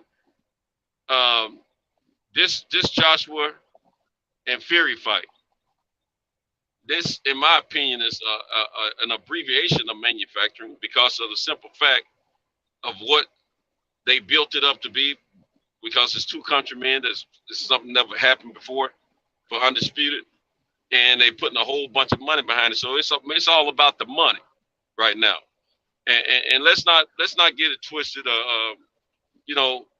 Fury, he wouldn't fight Klitschko a second time. He didn't want to fight Deontay the second time. That's when they signed the contract with ESPN and Bob Arum, and for $86 million or whatever it was, and it was a 5-fight deal. All right, now he took 2 other fights in between him and Deontay. But Deontay was like, okay, if you want to do it, I'll go fight a couple of people too. You know what I'm saying? And they right after that's when they offered Deontay 120 at the zone. Of course, he didn't take it because they wouldn't give him the pot of gold at the end of the rainbow, which was Anthony Joshua. They kept that man away from him the whole time. But we got to just understand. All fighters, in my opinion, even Mayweather, has now he got out there with the Lions real quick, though. I have to give that to him. He earned most everything he got early on in his career. But you still have to build these fighters up. You still have to build them up to a certain point. Now, from what I was told, I forget who gave this interview. It was a few months ago. It's which we all fight enthusiasts or had experience in the ring or what have you. We understand the fact that the fight game works this way. First 10 fights, most of the time in a guy's career, are going to be fights that are a little bit safer than other fights, unless you show that you already ready for all that action and all that smoke. But that's not that common. Most of the time, those first 10 fights, you're not fighting any high-ranking people, But maybe some tough guys that's been around with experience, but it's not all that, it's not upper echelon 9 times out of 10. And my thing is, I just want us to get to the point where we keep it fair. What in the world going on over here, man? These folks just don't give a crap. They know I got to bring this truck in here. Anyway, I can get. But anyway, we got to keep it fair and square, knowing that when it comes down to certain things, we don't need to be biased about certain things. We all got certain fighters that we favor more than others, but we still got to keep things 100%, fair and square and across the board, and not, we're gonna call out one guy, we need to call out the other guy if there's something in his career that has not set right with us. And that's even Deontay Wilder. I'm sure that's something that hadn't set right with us in his career. That a decision has been made, maybe not at his own behalf or whatever, but maybe with management. That because early on in his career, I'm sure he wasn't making all the decisions, but later on he was making the decisions about a lot of things. Now, Shelton, I kind of swayed away from the question you had. You wanted to know if it was management or the fighters. Yeah, what you were asking, that's management. That's management, and most fighters don't have the choice to make in the beginning, early in their fight. And even if they do, they won't, because of the fact they're trying to get on. They're trying to get on. They're trying to make sure they have an opportunity to get more fights, make more money, and be much more well recognized. And and then you got your fighters that are fighting for money only. Then you got your fighters fighting for not only money, but more or less anything, legacy. Some guys want to go down in history and prove themselves to be the best. That's what Deontay, that's been his moniker for the right before he got that Stavern fight, far as I remember. He wants to fight the best.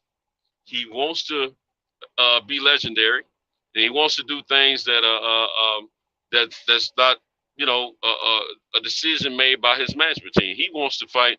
He wants the best of the guys, and he was willing to take a loss if he had to. And that's one thing I noticed by him. He hadn't tried to protect himself against the best fights. He's tried to make the best fights. And then for them to protect this guy and that guy and keep this guy away from him, throw this guy at him and stuff like that, don't throw me the trash, man. I'm past the trash. Give me the stuff that you want to keep. Don't give me the stuff you don't want. That's basically what he's saying. And he wants to make history, and he wants to keep it going like that. So we I don't know what was talked about earlier in that other platform, that's, neither here or there, but at the same time, if people going to be true fight, certain things I expect casuals to say, and certain things I expect fight enthusiasts, boxing enthusiasts to say. And what I expect out of boxing enthusiasts is to admit, yeah, man, I like this guy over that guy, but this is really what the way it should be, or how it should play out, or blase. But when people just want to go in and omit some of the things they know to be factual that probably held up a fight to make the narrative fit for them and the guy that they're rooting for, that's an issue for me. That's when I get a little animated. But I enjoy it though. I enjoy some of that. I didn't know I enjoyed it that much until a couple of days ago. But at the same time, we just got to be on point with this. But let's keep this thing rocking and rolling, man, because I love all of this. I could talk all night and the next night about boxing. DJ, go ahead, brother. Yeah, I remember going back into, I think it was 2015, 2016. I believe that's about as far as I go back, is where Deontay Wilder was calling out Anthony Joshua, because he was on this whole campaign. The heavyweight division should be one belt, one face, one name, and that name is Deontay Wilder. I want Joshua. Give me Joshua. I want Joshua. Every platform that he was on, he flew to a couple of Anthony Joshua's fights. I believe one fight they got him kicked out the arena because he was trying to come in the ring. So he antagonized that man from one side of the earth to the other, trying to get that fight. And I know, well, I ain't gonna say I know because I wasn't in the room, I didn't see the negotiations, whatever. But I believe that he was really close to getting that Joseph Parker fight when Joseph Parker was the WBO champ. Yeah, they snatched that one from him. And they bought that fight from him. And this is after, arguably, Andy Ruiz went over there and beat Joseph Parker. So, that was what was that? They beat him out on that Charles Martin fight first. For the IBF strap. That was the first strap that Anthony Joshua got. How did he get the WBA belt? Because I remember he was the IBF champion first, and then he got the WBA when Klitschko got that belt back. No, Parker had the WBA. Parker had the WBO belt. I thought it was WBA. Parker had it was WBO. Parker had the WBO. Okay. I can't remember how he got the WBA belt, but I know Wilder got the belt from Stavern, got the WBC belt from Stavern. Oh, he fought And Dillian White for the vacant WBA. he fought Dillian White for a vacant title. Yeah, that's when he knocked out Dillian White. Yeah, one of them fights was a vacant belt fight. Come to think of it, he won a belt from Klitschko. Got one from Parker. Wait a minute, he got a belt from Charles. He got one from Parker. Yeah, he got the IBF from Charles. Klitschko didn't have a belt at the time. No, he got the no. He was just a big Dillian name White fight. Was a limit. That was the vacant WBA from Dillian White. Yeah, Dillian White, that's right. Yeah, and then they bought the WBO belt from Joseph Parker. Yeah, because I think Parker was gonna come over here to Vegas and fight Deontay Wilder. That was supposed to be Deontay. No, they talked about it. Wilder was trying to get that fight, but Parker didn't want that fight. He didn't want to fight Deontay, from what I remember. He didn't feel like he had a shot to win. But he you know what? The truth may be that he probably didn't want that fight because he had probably already started some talks with the Joshua camp, and they probably had already promised him a bunch of money. They were throwing the money out. Now I'm gonna tell you, people can say what they want about Eddie Hearns, but he's always been associated with making sure them fighters get paid. Yeah, he pays his fighters. You can hear it from Devin Haney to Tevin Farmer to Triple G to all these guys who are under him. He pay his fighters now. That's one thing I will give him. Yeah, before and during the zone. That's one thing he does, man. He does pay his fighters. That's how he got and Triple G was chasing that Canelo fight. That's how he got Triple G over there. He paid his fighters. Yeah. Let me ask y'all something. You see just all this energy we got for this Wilder conversation, right? Mm-hmm. How come supposed boxing enthusiasts don't have the same energy when it comes to Bud with the same fucking points? You want to go first, Cinto? I'll speak. I have the same energy about Bud as I do Wilder or Earl Spencer when it come down to being an enthusiast. Now, if we're picking sides, that's another thing. But as far as being a boxing enthusiast, I'm gonna call a buck. The way I see it, if I don't agree with something that Bud is doing, I'm gonna be the same way. If I don't agree with something that Earl Camp is doing, I'm gonna be the same way. I'm gonna call it out. And now I understand what you're saying, Shelton, man, because there are a lot of cats that get on this YouTube and they say a lot of ridiculous things, in my opinion, about each fighter, depending on which way they're leaning. And and they call themselves boxing enthusiasts. Well, at that time, to me, you're showing biasness, or you're being what they've framed up to say now, fanboy. And I'm not with that program. You know what I'm saying? Now, I like fighters, and I might like some fighters more than others. But I'm not going to just be I'm not going to, let me put it like this. When I was a kid, before I considered myself to be a boxing enthusiast, I was a huge fight fan. I just started watching. I think I remember watching being serious about watching the boxing match when I was about between 4 and 5 years of age. It was on a Saturday. And see, back then, my mom dictated how I thought about boxing. She was a fight fan too. And she didn't like Ali. And a lot of people didn't like Ali because he used to run his mouth, you know. But then after putting the paragraph, Louisville Lip, and she liked it, Joe Frazier a little bit more, so I leaned toward Joe Frazier a little bit more. I wanted George Foreman to beat Ali, but it didn't happen. You see what I'm saying? Now, as I got a little bit older, and I put my first pair of boxing gloves on, I got in the ring a couple times myself. I didn't have a vast career at all with amateur fighting, but I've been in the ring a couple times, you know. But doing what I learned from that point on, and I had a lot of arguments amongst my peers when I was boxing, man, because of Ali. And after I wore those gloves and fought a couple rounds, then as I aged and got a little bit older, I had some cousins of mine that they've been to 1 or 2 of my fights, and they was like, "Man, you should see Ali. Ali was bad when he was younger." I hadn't seen in Ali's younger video by then. but I took the time out to catch it. You know, we didn't have YouTube, of course, but every chance I got to catch some stuff like late Saturday nights and stuff when they have stuff on like that about old fighters. Man, when I saw Ali's amateur fight videos, my God, I was amazed. I was amazed, and I have changed my mind ever since. I said, man, I've been talking because other people saying this stuff, man. I said, I'm going to start going with what I see. And what I saw in Ali was a brilliant fighter, unlike no other. I mean, there was no one on his level. He was light heavy in the Olympics, and but even when he went up to fight professionally, he became a heavyweight. No one moved and graced the ring ever before him or during that time, and none of them do it now. Ali was the most beautiful artwork in the ring I had ever seen in my life. And I'm telling you, I've seen some, you know, Floyd is beautiful in the ring to watch. But let me tell you something. Head to toe, front to back, I've seen nothing like Ali.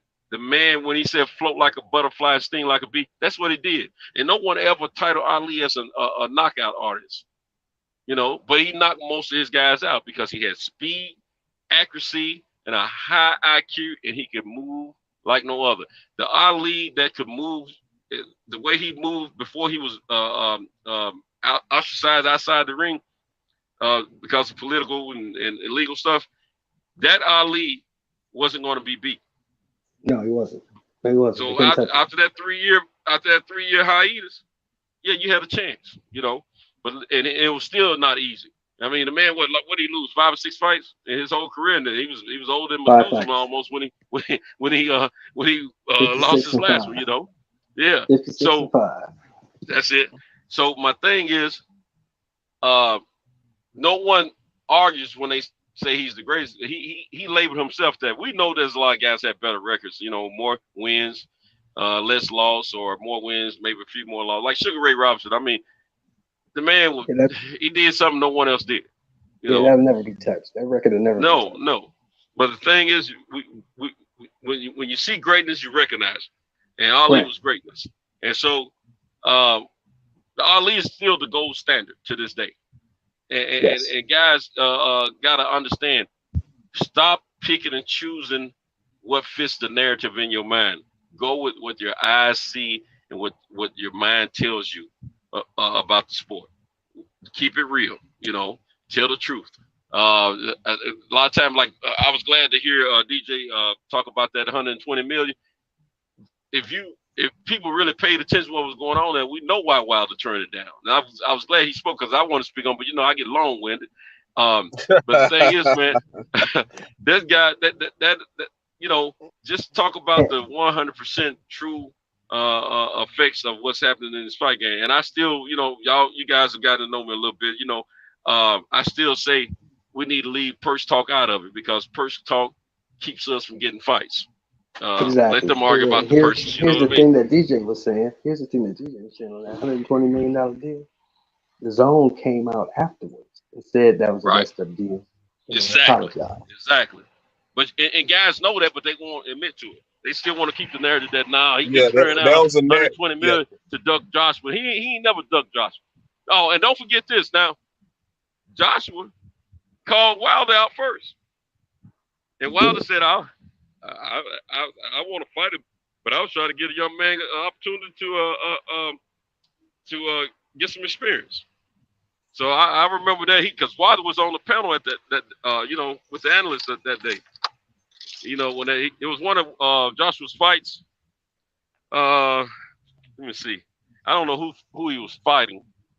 I thought Joshua came over here and fought before he got the title. I think it was a non-title fight.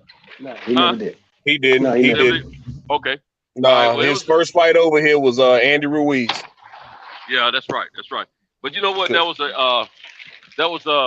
a fight he fought, and him and his folks. I think Eddie Hearn more or less doing more talking than Wild. I mean, Joshua. You know, Joshua ain't never said a whole lot about what he gonna do to Deontay Wilder. You know what I'm saying? But yeah, that's a fight that should have been made. We never should have missed. You know. Now, you know, you was talking about Ali a minute ago. You know what was the worst thing that happened to Ali when he came back? Hold on a second. Hey, how you doing, my man? Oh, sorry about that. All right, thank you. I got one more piece. Hold on just a second. Yeah. I'm sorry, guys. Hold on. I'm almost done.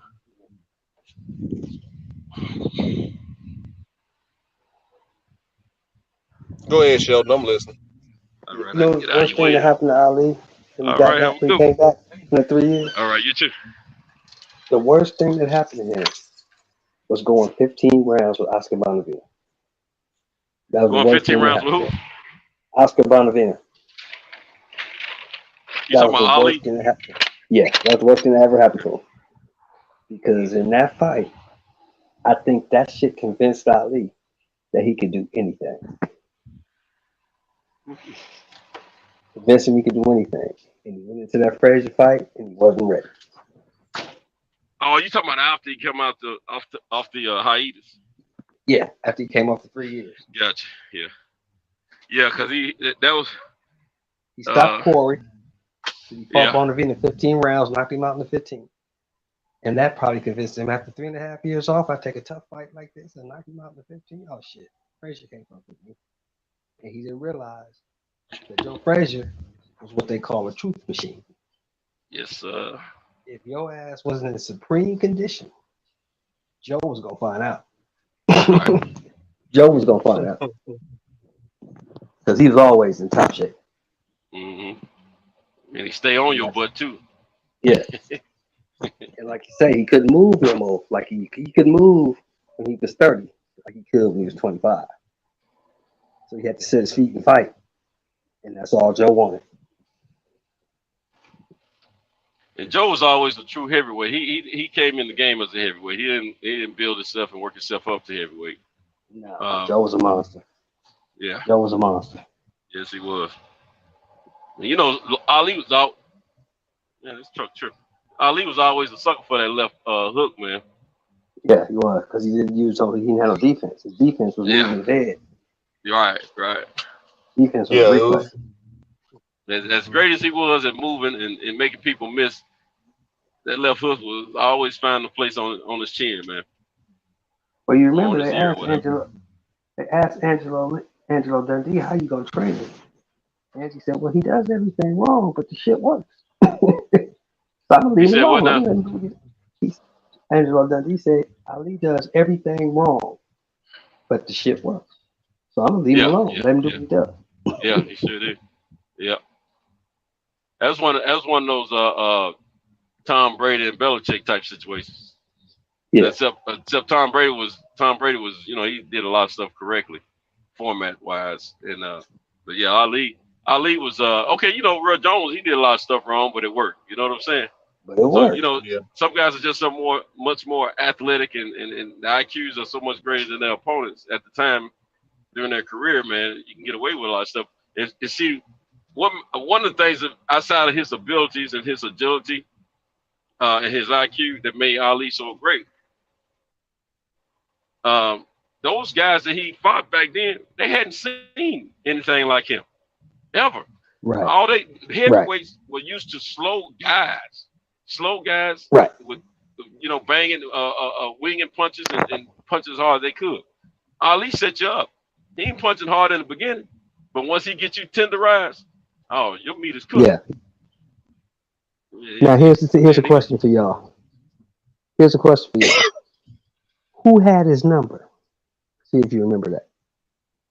Wait a minute, say it again. You kind of muffled to me. Who had Ali's number? The one guy he could never truly beat.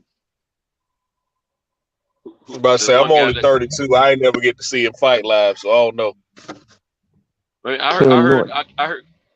Oh yeah. You talking about Ali? Yeah, he could never truly beat Norton. Norton had his number. He told somebody to beat Kenny for him because he said I could never beat Kenny. He said whoop Kenny for me. Who was that he tell it to? Larry Holmes. Larry Holmes. he said whoop Kenny for me. I can't beat him. Ain't that the one that broke his jaw? If I'm not mistaken, ain't that the one that broke his jaw in the fight? Yeah. Okay.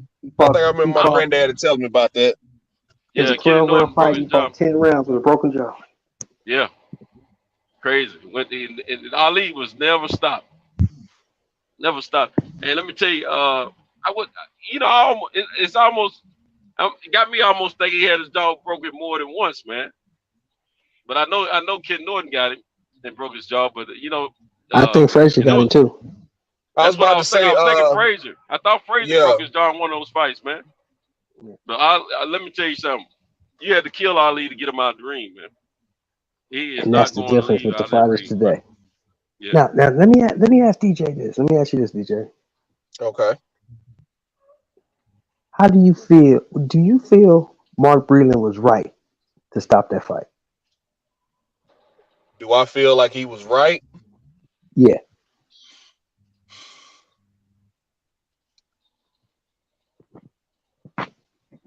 That's hard to say, man, because he knows what Wilder looks like tired more than we do, and he knows what he looks like compromised more than we do. Me, as a fan, as an enthusiast, I don't want to see guys get hurt, but at the same time, give these guys an opportunity to go out on their shield. Now, they're fighters at heart, and you got to look out for their well-being. But at the same time, you want to give them an opportunity. Now, when you don't see them changing anything, stop the fight. But I think it was still, what was it, the 6th round or something like that? It was coming out of the 6th round, going into the 7th, right? Right. It was they made it to the 7th round. They made it to the 7th round? Okay, I thought it was the 6th round. I thought it was like the end of the 6th round, going into the 7th round. No, they were engaged in a fight at the time when the stoppage came, when the towel came in, because Wilder was on against the ropes, and it had to be the middle of the 7th. And he was trying to come back, but Fear was doing a number on him though. Okay. See, it's been almost 18 months now. I'm remembering it wrong. I thought it was the 6th round ended, the 7th round was about to start, and he'd stop the fight. No. Probably was early the 7th. But they were engaged. But I just remember feeling like, dang, that's kind of early, man. Let's give him a chance to kind of see if he can weather this storm a little bit. And I don't think Breedlin really gave him that opportunity to see if he could weather the storm. I know he got knocked out early. Knocked down early. I want to say it was the 3rd round that he got knocked down. And I wanted to see if Wilder could weather that storm, like you say, or I was at Trey was talking about he's never been in a fight and he had to pull himself out of the fight. I wanted to see if he could do that. But Breedlin, to his credit or to his detriment, didn't think Wilder could do that, so he stopped the fight. Now, I don't necessarily think it was stopped early or stopped late. I just wanted to see if Wilder could pull himself out of that situation. And unfortunately, we'll never know with that fight. But I just wanted Wilder to have the opportunity to see if he could turn it around. Well, I saw the beating he was taking, and I'm gonna be honest, he took a beating. That fight showed me more about Wilder than any other fight. It showed me how tough he is. Because Fury was putting hands on him, and most people would have quit maybe 2 rounds earlier. He kept fighting. My problem with everybody shitting on Breland is Mark Breland was probably the greatest amateur that we ever had in America. He is the 2-time welterweight champion of the world. And he'd been knocked out before. So Mark Breland knew what he was looking at. And he knew, I got to stop this fight before this man get hurt because he's not going to quit. Wilder wasn't going to quit. And if he didn't quit, Fury was going to hurt that man. I think Mark Breland did the right thing. What you say, Santos? He absolutely did. As much as I love Wilder and as much as I wanted Wilder to come back and be victorious in that fight, I didn't see no coming back in that fight for him because the way the fight started, he wasn't himself, and he wasn't gonna. He had taken too much of a beating keeping it real. There's no way he was gonna. You know how you played a little boxing game like with Mike Tyson Punch Out and all that. Or well, I'm telling my age again. But Oh you know, Lord, yes, y'all. there wasn't no energy pill coming. There wasn't no energy pill or nothing like that coming. This was a fight you don't lost at this point. You wouldn't. I saw no reason. I saw no indication that he could come back and win that fight. He didn't have enough strength. Plus, he had to avoid the punches coming from Tyson in order to get his punch off. So there was no win in that fight. Mark Breland, going by his experience in the ring, knew what he was looking at. And I think anybody that's ever laced up a pair of gloves and fought in the boxing ring, I will say 8 out of 10 guys would say that Mark Breland did the right thing, because I'm saying that he did the right thing. And the other 2 guys that will disagree is because of the fact they probably just being biased. But if you take the biases out of it, true fighter, people that have fought before, they're going to tell you he did the right thing. He had taken enough of a beating; it was a loss. He didn't get laid down on the canvas. He wasn't carried out of the ring. He was able to talk at the end of the fight and give a little interview. So I think that said enough about who he is. But at the same time, I was convinced who Wilder was in the first Ortiz fight when he got buzzed in that fight, knowing that Ortiz was a better boxer than him and just as strong as him. So that convinced me at that point who he was. He proved to me that he won't stop. Yeah, and you have to save a fighter like that from themselves. He's got that Ali in him about being the greatest and taking me out on a stretcher. He really believed like an old school fighter about that type of thing. But and me, that's where I differ. I figured I'm not the titty milk type of dude, but at the same time, like some of these newer fighters, but at the same time, man, if it's a done deal, it's a done deal. You know, all you're doing is taking more brain damage and wearing your body down more and taking some more fight out of yourself for the future. Go and get out of that fight, go home, patch it up, heal up, and fight for another day. And that's what Mark Breland saw, what they need to do. And I know Wilder was very upset with Breland because of the agreement that they had that you don't stop his fights. But man, he gave you an opportunity to come back. Now, granted, the folks are against you because of the money that's involved. They try and push this other fight, but the man gave you an opportunity to come back and be great again. So don't I mean, Wilder's my dude, man, but he gotta take it. Sometimes you gotta save a fighter from themselves, man. And he gotta look at that video of that fight unbiasedly, if he can ever do that, and tell himself the truth. Let's pack it up. Yeah. Let's fight another day.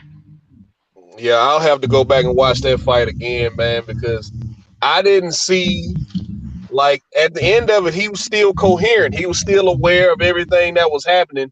It wasn't like what happened this past weekend with Herring and Frampton. Like, that fight was done.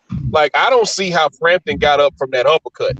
So, I mean, he was asleep, man. He was out. I don't understand how he got up from that. They should have threw the towel in then.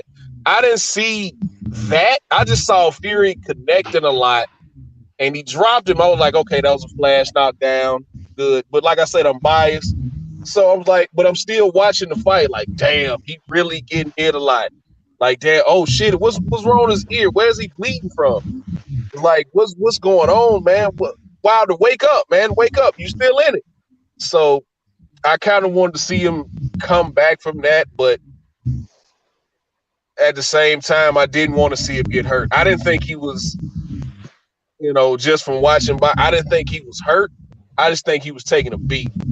And I think the only time, like I said, I've never boxed amateur or nothing. I train jiu-jitsu as far as like that goes, but I've never, really been in a boxing match per se, been in street fights like everybody else has. But I see fights getting stopped when these guys are hurt.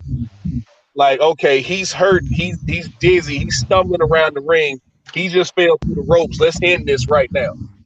But as far as like, okay, and I thought it was more so on the scale of Mikey Garcia Errol Spence than it was the Carl Frampton and Jamel Herring. You know what I'm saying? Right. I just think he's losing this fight, but it could change at any time.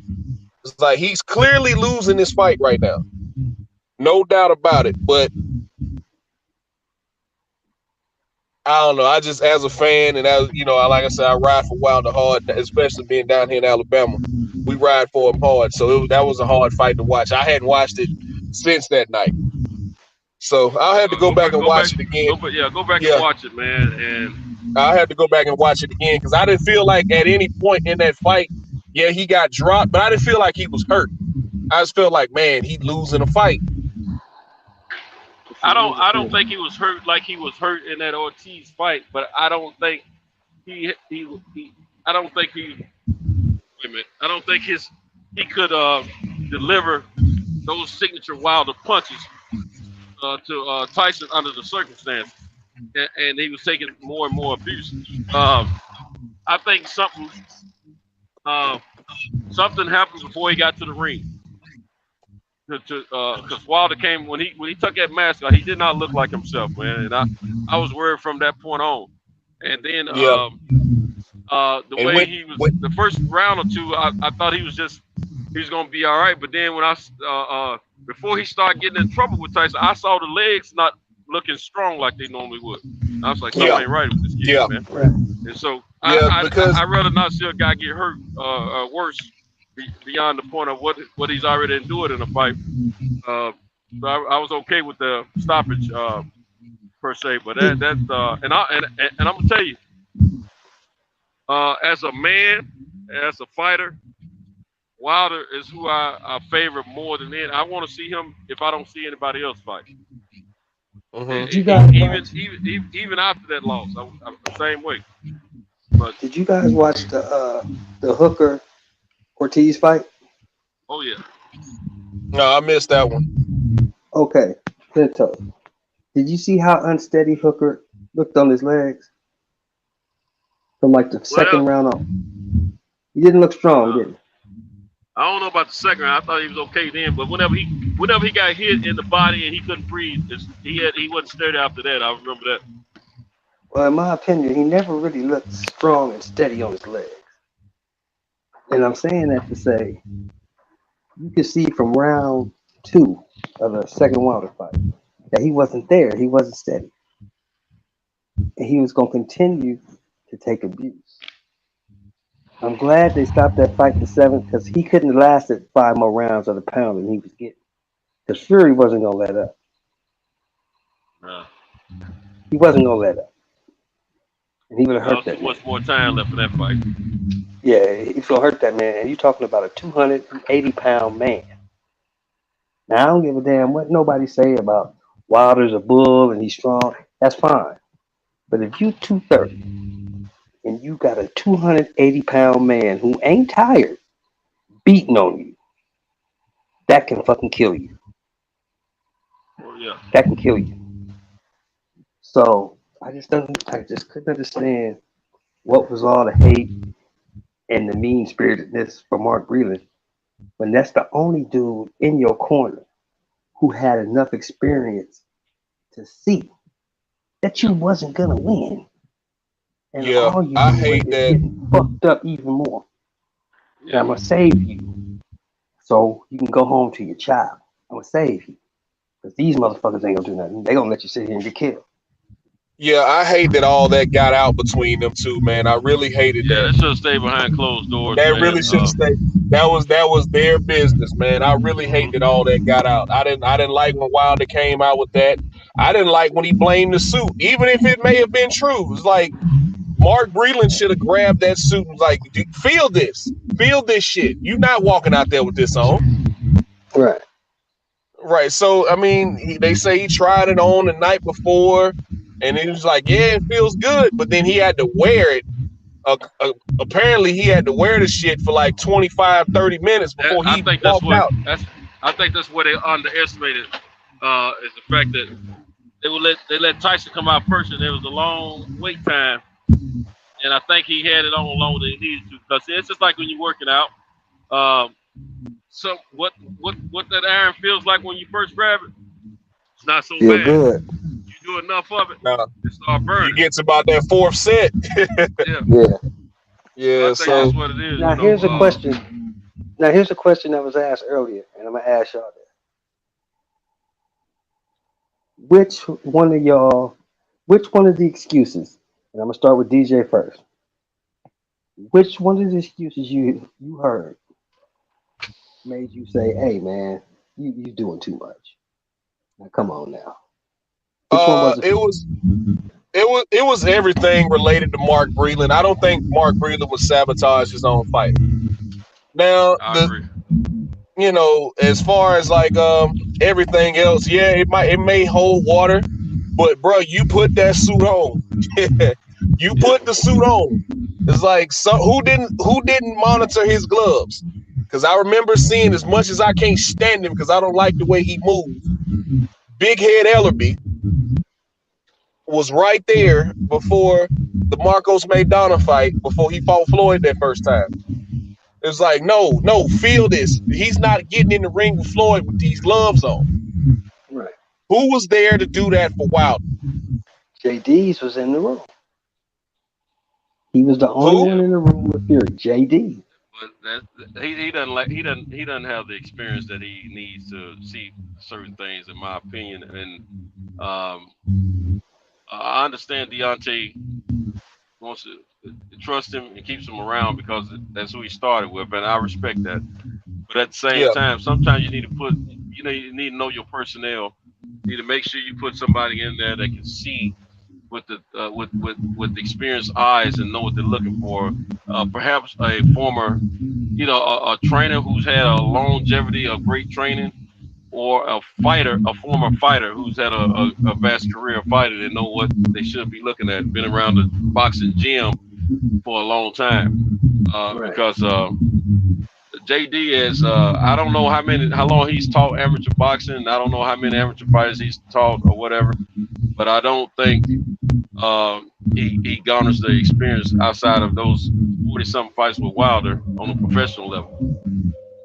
And you got to know what you're looking for and what you're looking at.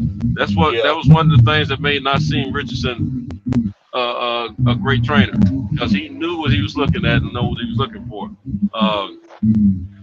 Most of all the great champions have had somebody with a vast amount of experience in the fight game that was able to watch their back when they couldn't watch it for themselves. And that's what Wilder needs, somebody like that. I'm just curious to know the next time we see Wilder in the ring, who's going to be over in the other locker room in his behalf. Well, you know what? Here's the problem. Here's the problem for me. Number one, when he said the spiked water, that's when I was done with him. I wasn't really tripping too much on the suit because George Foreman made excuses. Because he put Breland in it, or you just saying spiked water in general? Spiked water in general, especially putting it on Breland. Yeah, but you said Mark the Breland part is what I was upset with. But the spiked water, I don't have a problem with that, because I'm gonna tell you something. You want to mess somebody up, that's how you get to them at water. You don't forget, Fury refused to take water from that was in a bottle that was capped from somebody that he didn't know. He's like, who handed it to you? I don't want that one. Give me one of those. Wasn't it before he fought Klitschko? Before he fought Klitschko. Yeah, I get all that. But when you said Mark Breland spiked I was talking about the end of the Wilder fight, the second fight, in his post-fight interview. Probably so. Y'all didn't see that? No, I missed it. Oh, that's what a lot of people talked about. That. Because when he said that, I was watching it when it happened. I said, "Darn, why did he say that? He act like something wrong with the water." And then all that other stuff come out about Wilder's water. I was like, but when he said Mark Breland spiked my water, I was done with it. I lost all respect for him. Everything blaming his trainer. I didn't like that at all. I was like, I didn't lose respect for him, but I didn't agree with him, and I thought he should have kept a closed mouth about that. No matter how he felt, he should have kept that behind closed doors, kept that between him and Mark. But I didn't lose respect for Wilder as a man or a fighter. When you lose,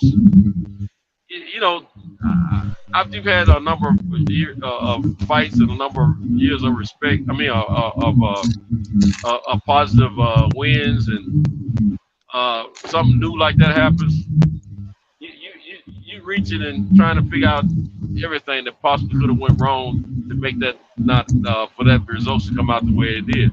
You're trying to fix it. You're trying to figure out what the problem was, and I think he's still trying to figure all the problems out, in my opinion.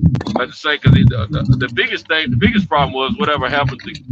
I mean, something did get in the system outside of just the outfit. I think it was something in the system because I've never seen Wilder so lethargic. I mean, how you say it, lethargic. The way I saw him in that fight. I mean, his eyes didn't look right. His body, language wasn't right. His movement and stuff. I mean, nothing was right with him. But here's my problem with that. Here's my only problem with that. If there was any kind of drugs introduced, it would have shown up in the post-fight talk screen. Unless it's some new magical drug that nobody knows about. Or if it's something that's there are situations where they've got drugs out there they can mask something. Now this other thing, they may have been able to use something that they know they weren't tested for. And that's the case, then that's not going to show up, negative or positive. But in that situation, so what you're saying, in that situation, using the logic that you're producing, right? Using that logic, that means JD's was in on it, Mark Breland was in on it,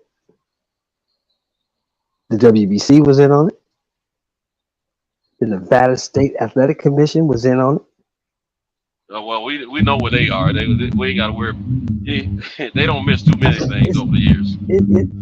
It's too many people that have to be in on it, is what I'm saying. So everybody conspired against you to take your title. You asking me to believe a lot of stuff, man. You asking me to believe a whole lot. I mean, I know that the mob was in boxing back in the day, but the mob is long gone. They long gone. They long gone. I still think they have some involvement indirectly. I do. I ain't saying they fixing fights like they used to, but I think they have some. I think they're involved indirectly. But who stands to gain? Who gains? I don't see who gains. Your 30 million was guaranteed. That was guaranteed purse. So I don't understand who gains from this. Well, the game it's just a lot to believe. Well, see, this is the thing. Think about the amount of the purses that those fighters were going to receive. Just the fighters were going to receive. Then think of the amount of revenues that was going to be brought in from the gate, the concessions, and the merch, and the pay-per-view, and the sponsorship, and television, all that stuff. That's a lot of money, and there's enough money to grease some palms and keep them quiet. Oh, I don't doubt that, but I'm just saying, too many. In my opinion, too many people have to be in on it, and I don't think everybody was in on it like that. I just don't believe that. Like I said earlier, I never lost respect for Wilder as a fighter, but with all those excuses and allegations, it made me kind of question his character. Because on one hand, you say you helping people, and you do this for that person, you do that for that person, and then out of all people, you gonna point out the brother and throw him under the bus. That's the shit I couldn't truck with. Well, you gotta remember also, which I agree with you on that part, but you gotta remember also, he never got over the fact that Breland stopped the fight. He never got over that. He was mad at Breland from the beginning. Remember, he locked him out of the locker room at the end of the fight. So he never got over that. I mean, no matter, they came back and said that Mark Breland is not fired anymore. He's still on the team, but he was still hot about it. And you know, Wilder stayed quiet for a long time. For a long time, everybody wanted to hear from him. He stayed quiet for a long time. And a lot of those, the only thing he had said before he went quiet is when he talked to Kevin Allen, it said something about the suit. Now, later on, moving forward, all the cheating talk really was us fans talking about it. Yes. And then now the water issue came out later from the Wilder camp because he truly believed something was done as water. And you know, that was an allegation also mentioned that something was wrong with him because we all felt like he wasn't who he normally is when he took that mask off. And he never showed, you know, body language as if he was who he was, you know, normally. So a lot of that came from us fans outside of the fight, and Wilder's listening, him and his camp is listening in on it, and he's still trying to figure out what happened to him. But then whatever happened, you know, with doctors and stuff like that to see them, he started forming some situations and coming up with concepts that may have been may and may not have took place to cause him to be in the state that he was in. Well, So you know, I guess he's still trying to figure it out, in my opinion, because I think if you had somebody dead to the rights about it was we saw some cheating. My eyes ain't deceiving me about that.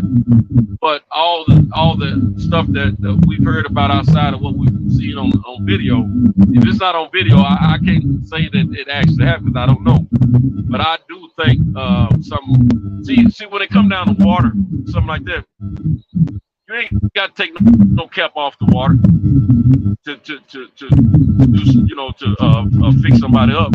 See, that's what those needles are for. You can have a real thin needle, and you can put it whatever you want inside that water. You know, if no one's looking for it, if they're not looking for it, they don't know that this water's been tampered with. So that could happen. Now the other thing, I think the worst thing ever that Wilder did was because when he first started talking, he was coming up and saying this and saying that. No one was really thrown off about it. I mean, all his fans were still his fans. right. No one spoke against him that normally adored him until he went left on Mark Breland. Right. Without proof, I don't think he should have came out and said anything of a sort about Mark Breland, deceiving him or being an agent for the other team and all. He should have done that. I disagree with it wholeheartedly. Until you have 100% proof, you don't do that. If you got 100% proof, you do what you got to do. You lay it all out, you know. But see, my opinion is kind of jaded because, you know, I like think you got we some run background noise. yeah, it's probably TV. We around the same age, right? We around the same age. So, you know, my opinion is a little jaded because I think that one of the greatest lines I ever heard in boxing when Ali lost the first fight to Frazier, right? Mhm. So he went to the press conference. You know, he didn't go that night. He went the next day because his jaw was swollen. He had to go to the hospital. Right.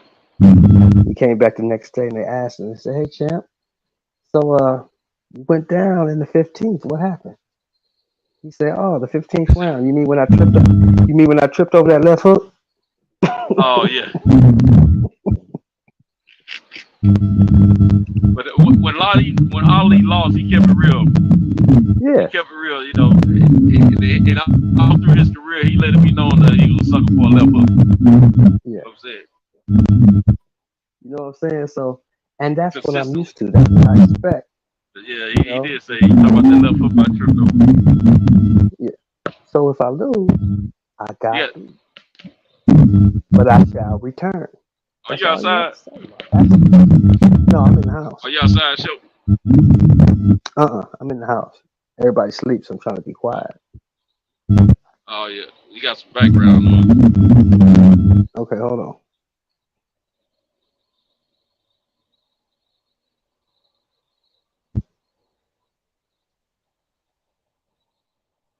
Sound it's clear now.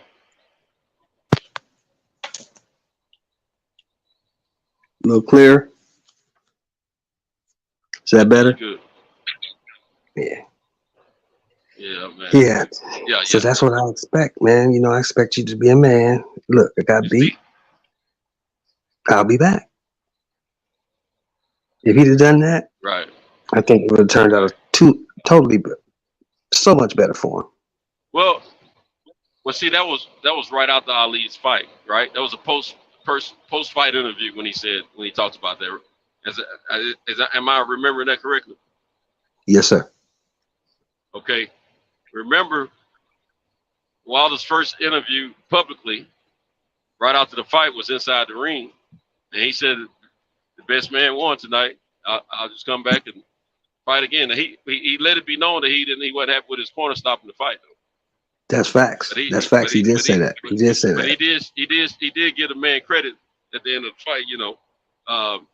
Like I said, I think what happened is, he had several nights, several days, several weeks, several months to think about that fight and what went wrong. And he also, during all that time, there was a lot of internet buzz going on.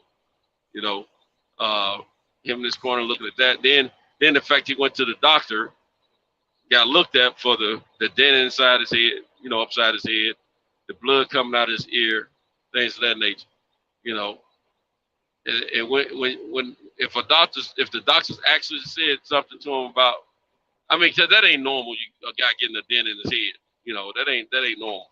I'm not saying that Tyson actually had something in his gloves. I couldn't say because I would have to wonder why he didn't have it inside his glove the first fight. But at the same time, I do believe they had moved that padding around in his glove some kind of way, because you can see his knuckle print in that steel shot in his right hand. But I think that's where it comes from, personally. And let me tell you, after getting examined by the doctors, they telling you that something didn't go right in your behalf, I think your mind's gonna think, especially when you've been great all this time. You know what I'm saying? It's gonna make you investigate. It's gonna make you think, and you're gonna try to figure it all out. And you're gonna think a whole lot negative of the person who you was mad at initially, that you locked out the locker room that first night after the loss, and you're gonna be thinking that person had something to do with, you being sabotaged or whatever. Hey, Santos, give me a second. I'm finna move position. I'll be right back. Give me a second. Okay. All right.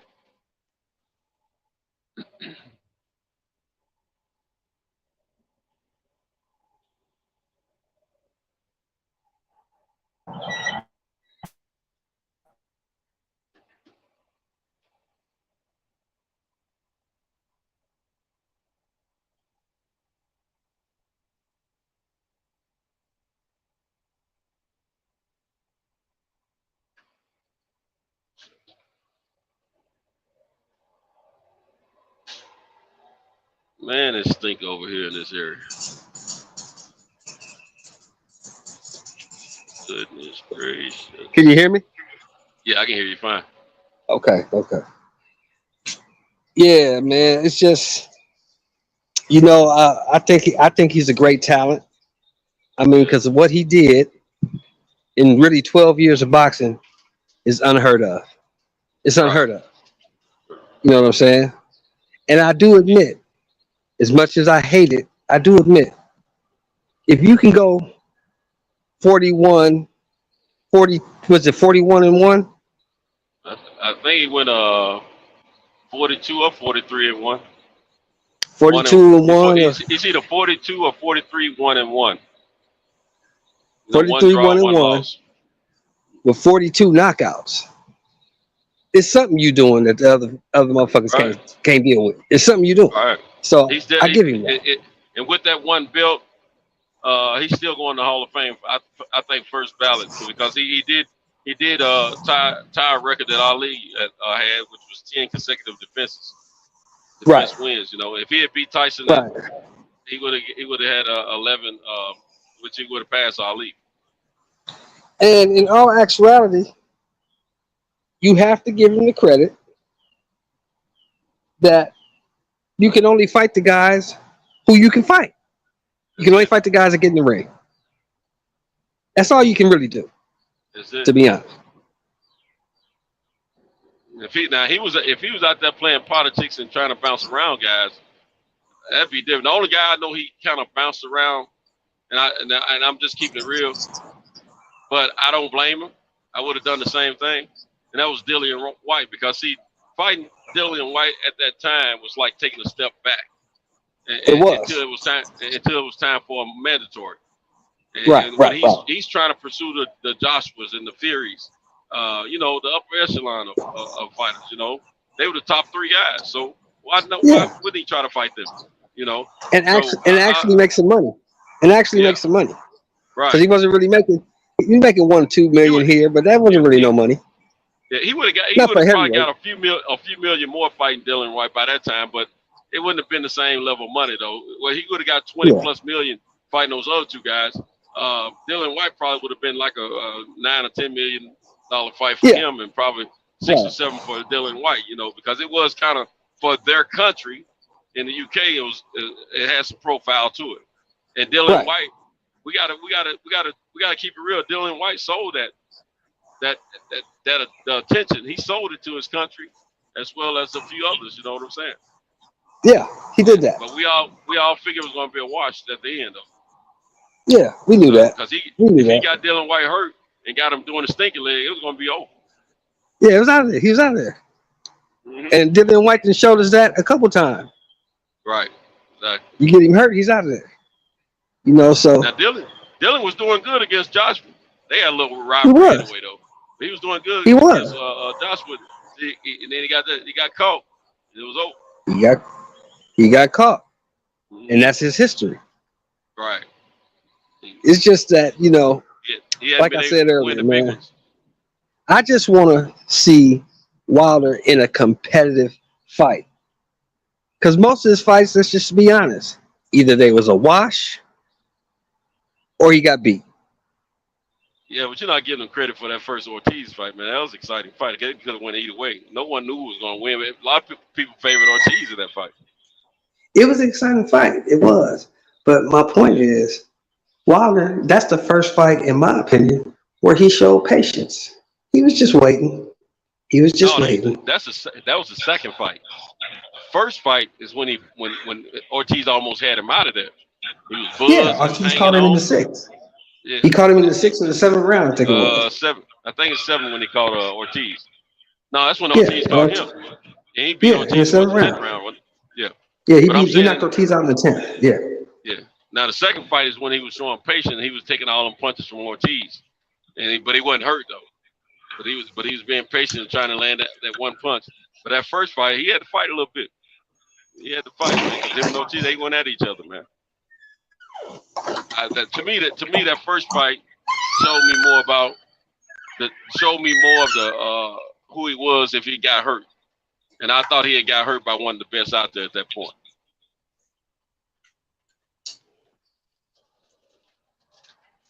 But it was Joshua never wanted to get in the fight in the match with him, man. I mean, after Wilder stopped chasing him, and he went the other way with Fury, that's the only time that Hearns was willing to take some concessions and be a little bit more fair with Wilder about fighting. By that time, it was too late because Wilder had already had stuff lined up with Fury, and then he had mandatory with Brazil. Yeah, that's true. That's true. But I love the fight game, man. I hope there's no truth in Deontay wanting to retire, because that did come out today on Blue Blood. Yeah, see, I don't really put too much stock in Blue Blood, because he says things and sometimes he's on point, but sometimes he just spins the narrative, man, and makes shit up as he goes along. He got that from Mauricio Sullivan. Yeah. Oh, that's where you say he got it from? Yeah, that's where he got it from. Cause see, Kurt Anderson was on the show at that time, and and him and Kurt Anderson both were saying that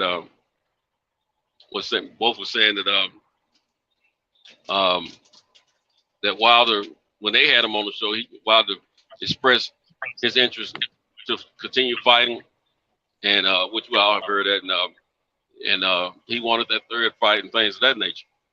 And if he couldn't get the third fight, he wanted to know. He asked the chat who they thought he should fight. But what Blue Blood was saying is that if Wilder did say something like that to Suleiman, then he probably told him that in privacy and not meaning for that to get out or whatever. Then again, if he did tell him that, he could have meant it for it to get out purposely, just to get a little buzz going throughout the industry. And I guess that's where that conversation came up from on Rap Stars channel. Yeah, that's probably, I'm sure that's where he got it. I'm sure that's how Rap Star came up with the concept of asking that question, if his head is right, because I know he peeps in on Blue Blood every now and then. I think. Well, at least I ain't gonna say I know he's made mention of Blue Blood a few times. Yeah, because that kind of as a both of us we boxing guys, so when we hear fighters talking about that, to me that kind of signals like they're kind of checking out. Right. And absolutely. And Wilder's sitting on about $40-50 million. So. Oh yeah, he paid. He ain't worried about money. Right. So, like you said, he's got real estate here in this country. He got real estate in the UK and everything. And a few other businesses he's involved with. So financially, he's fine. So my point is, has he lost the hunger? If he wants to retire, then he has. But if that's not truly what his heart feels, no, he's good. I think he still has I don't think he is as hungry. Well, you know what? Before he lost, I felt like he wasn't as hungry as he used to be. Because when you're hungry, you work as hard as you can to make sure you're prepared to do what you need to do in that ring. But now that he's lost that title and he wants some get back, and he's heard about how things went, as far as the way he think they went, I think he's hungry. But they got this mediation going on. Until it's final, I don't think we're gonna hear a whole lot from him. And I know Trey was saying something about him not talking enough. My thing is, I'm glad I don't want him to talk that much, because talking is what made a lot of us disagree with him when it came down to the Mark Freeland thing. So I want him to be quiet. And most of the time, where I come from, man, the baddest dude ain't talking loud. Exactly. The baddest dude gonna be quiet, and he's plotting and planning. Well, Marvin said it best, man. Rest in peace to Marvin. He said it's hard to get up in the morning and run at 4 a.m. when you're sleeping on silk sheets. Exactly. So that's where my questions come in. You know what I'm saying? Sometimes that money can soften you up. You heard what you remember that movie Rocky 3? The who? That movie Rocky 3? You remember that movie? Yeah. You remember what old Mickey said to Rocky when he asked him why you won't let me take this fight? Yeah. He said the worst thing happened to you that can happen to any fighter. You got civilized. So it is. Yeah, when you get comfortable with their lifestyle, yeah, you got to have something to motivate you about that fight game. That's another thing that people have to take their hat off to Floyd about. He made sure everyone knew he was the wealthiest fighter out there. Made sure he let everybody know that. But he also stayed the hungriest, and that's why he stayed in the gym and did what he did, because he wanted to be great when they get inside that ring, hurt or not. Yeah. Most fighters gonna get in the ring, they're gonna have some kind of injury already. But exactly, and he lived a fighter's lifestyle his whole career. Mm-hmm. Right. He lived like a fighter. Didn't smoke, didn't drink, ran all the time. Right. I think the lifestyle, the financial gift that he received from boxing, the women, the cars, the bragging rights, all that motivated Mayweather to stay on top. Yeah, it did. Outside the fact that he was at home when he was in the boxing ring. It's just like when I get in this truck, I feel at home, man. It's crazy, man. See, I was gonna say that because go ahead. One day last week, I was resting up and I was around the house, man, until it was time for me to go roll. Now I had a lot of work ahead of me, but at the same time, it was weekend before last. Yeah. When I got in my truck to go make them runs, after being in the house all day, I said, man, I'm back home. Mm. I had a joy that came over me, even though I know this truck means I got to work. Right. And but I felt at home, and I think that's what Mayweather had. He felt at home in the gym, and he felt at home under the lights. And that's what guys, Yes. they got to keep that flame burning in their heart for the fight game. If they want to be the best. Yeah, see, I can relate because I work heavy concrete construction, right? Mm-hmm. I've been a foreman for the last 12 years. Okay. So when I took the classes, you got to take classes, to become a foreman, right? Right.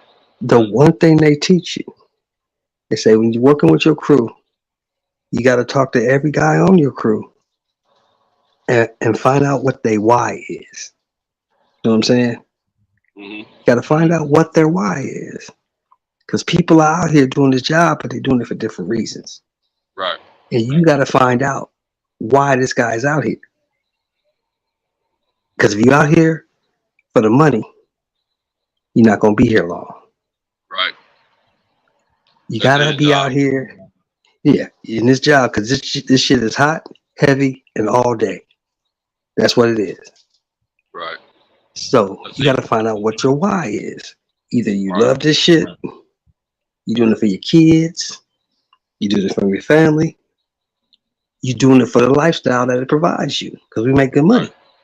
But you got to find out what their why is, and then you got to tap into that to keep these dudes motivated. Right. To be here every day, on time, and do what's asked of them. You see what I'm saying? Absolutely. Absolutely. So I can relate to that. Yeah, man. Yeah, that's that fight. Being a fighter, man, it's a, see, like these young cats, they hadn't reached their peak just yet. Right. They want to be in the gym. They want to be pushing their bodies more and more. They want all the fights.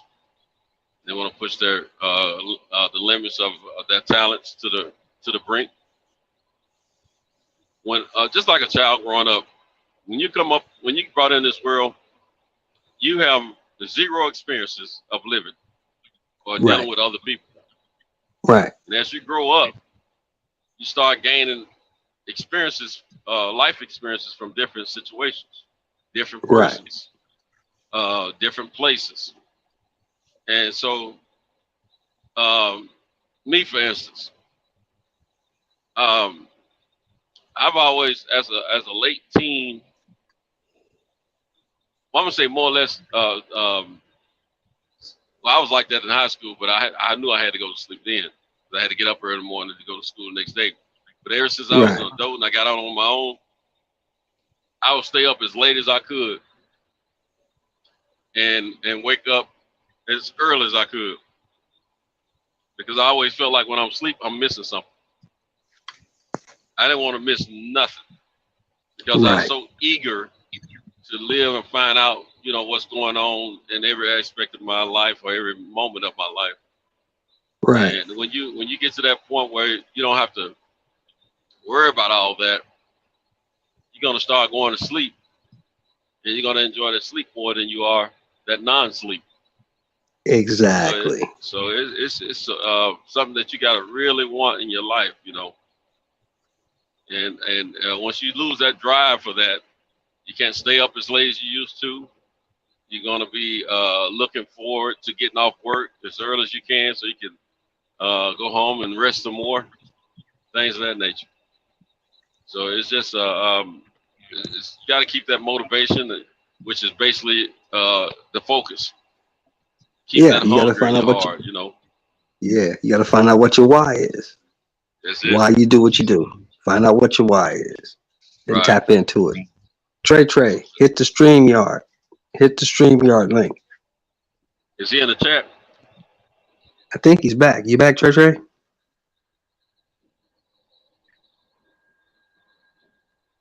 Look like somebody came back.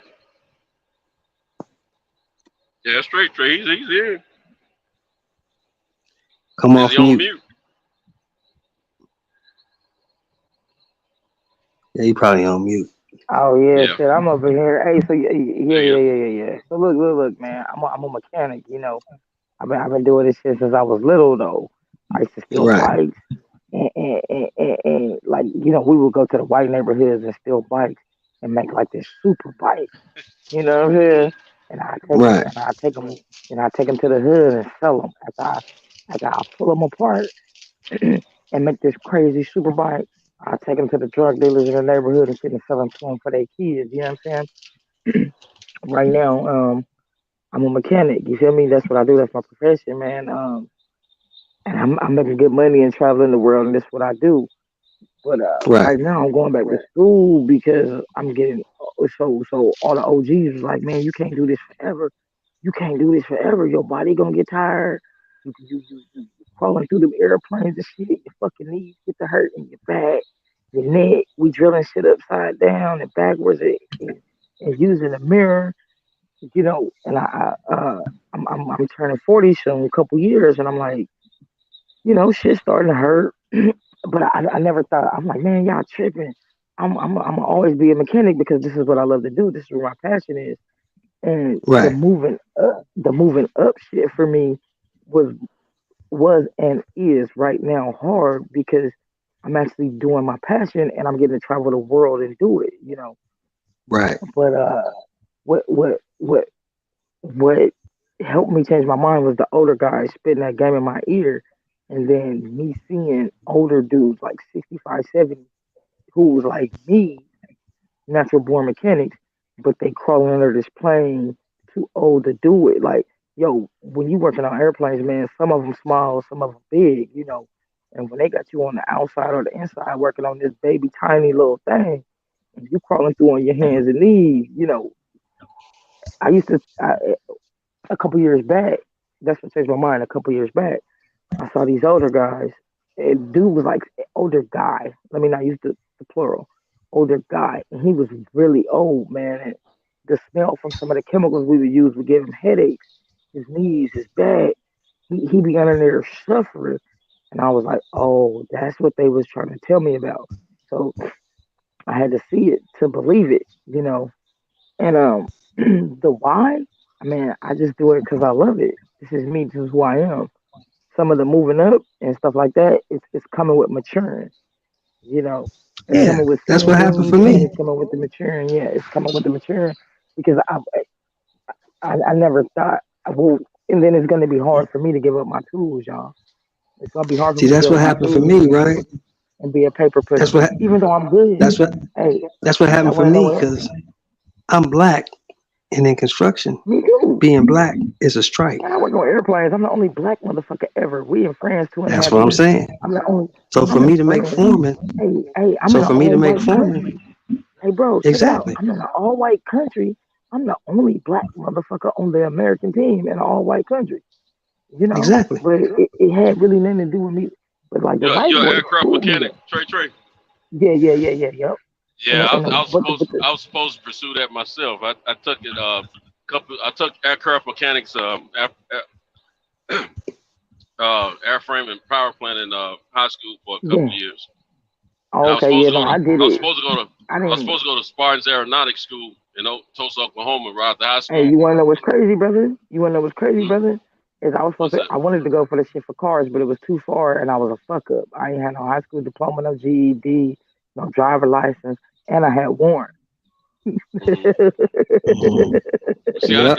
Man, the reason I didn't do the school in Tulsa because I was a young kid and I had never been away from home. They talking about 18 mm. months and it wasn't down the street.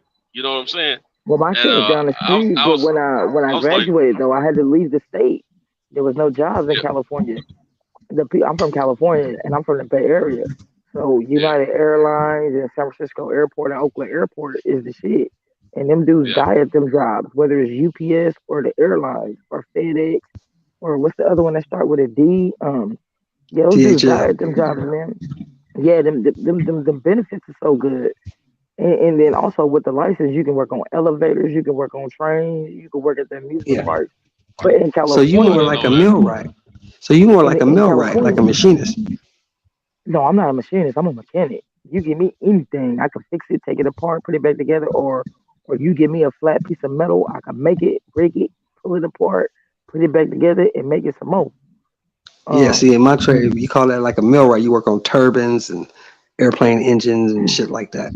Small shit with everything, tolerances of wiring. If it's either 1/64th yeah, and yeah. My shit is metal. My 1/97th shit and is shit like metal. that. Yeah. My shit is metal, but I'm also could be a I can also do electricity. I can also do hydraulics. My license covers pretty much everything. Yeah. So you're a So well-rounded brother. You well-rounded. yeah, That's yeah, right. That's right. but a long time I used to think just black shit, but a lot of the white boys helped me out in school me, Of course. with the contracting shit, and going out and getting my Yeah. money because I was underpaid as an apprentice, and they Right. gave me the game like, look, they gave me the game like, oh, they not paying you enough, right? Because those young bucks, we complaining about money and knowing how much money they make. They like, oh, they not paying you enough. Well, you could quit and go make your money, and if you really want to make a man, you can quit and come back as a contractor. And contractors, whether you got 50 years in the game or 2 years in the game, we all make the same amount of money. That'll really piss them off. But And that's and it what was you some did. brothers. It was some brothers. It was some Spanish dudes. Like my whole skill set. I was raised by brothers, Spanish dudes, some white boys. Like some of everybody helped me.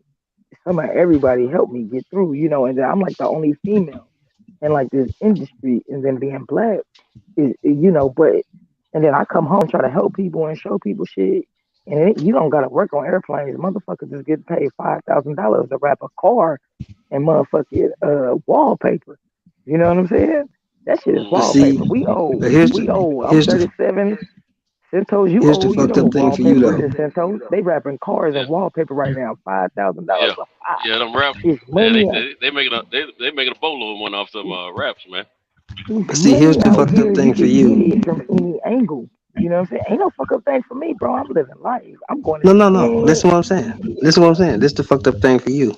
It's gonna be hard to help people in this new generation because they don't want to do anything that requires any effort. You tripping. My niece is They in want you Florida to taking a hand class it to right them. now. She'll be there. You tripping. Look, so out of everybody who I tried to help in the last, I don't know, I've been doing this 15 years. Yeah. My nephews is they can barely take the trash out. But my fucking niece is about to graduate in 2 weeks, man, and she joining the That's same, man. beautiful. So That's if beautiful. if I can grab one, two, and then she got her friend who came out a couple months after her, some flaming gay boy, but who cares? He's black. He grew up poor. He's from the hood. Who cares? He's gay. Right. You know. So I grabbed my niece. Her friend came. He finna join. Maybe they can grab some other kids. Maybe it'll take them and not me. And she's never been Right. lazy. Her credit score is higher than mine. She's a really smart kid. And Right. so I'm just not spending my energy on the people who don't want to do it. I'm spending my energy on the people I see taking the bus to two different jobs. Them the That's people I'm facts. talking to. You feel That's me? facts. That's the And people you hurt. That's the people you help. I talk to the other people too who are not. But shit, I ain't gonna waste no energy. Nigga, I done told you. I done gave you all the flyers and the phone numbers, and I can't recommend you because you're not gonna come down here and mess it up for the people like my niece and her friend who will actually come and do good by my name. You know, because we love getting people jobs who gonna make us look bad. I'm not gonna do that.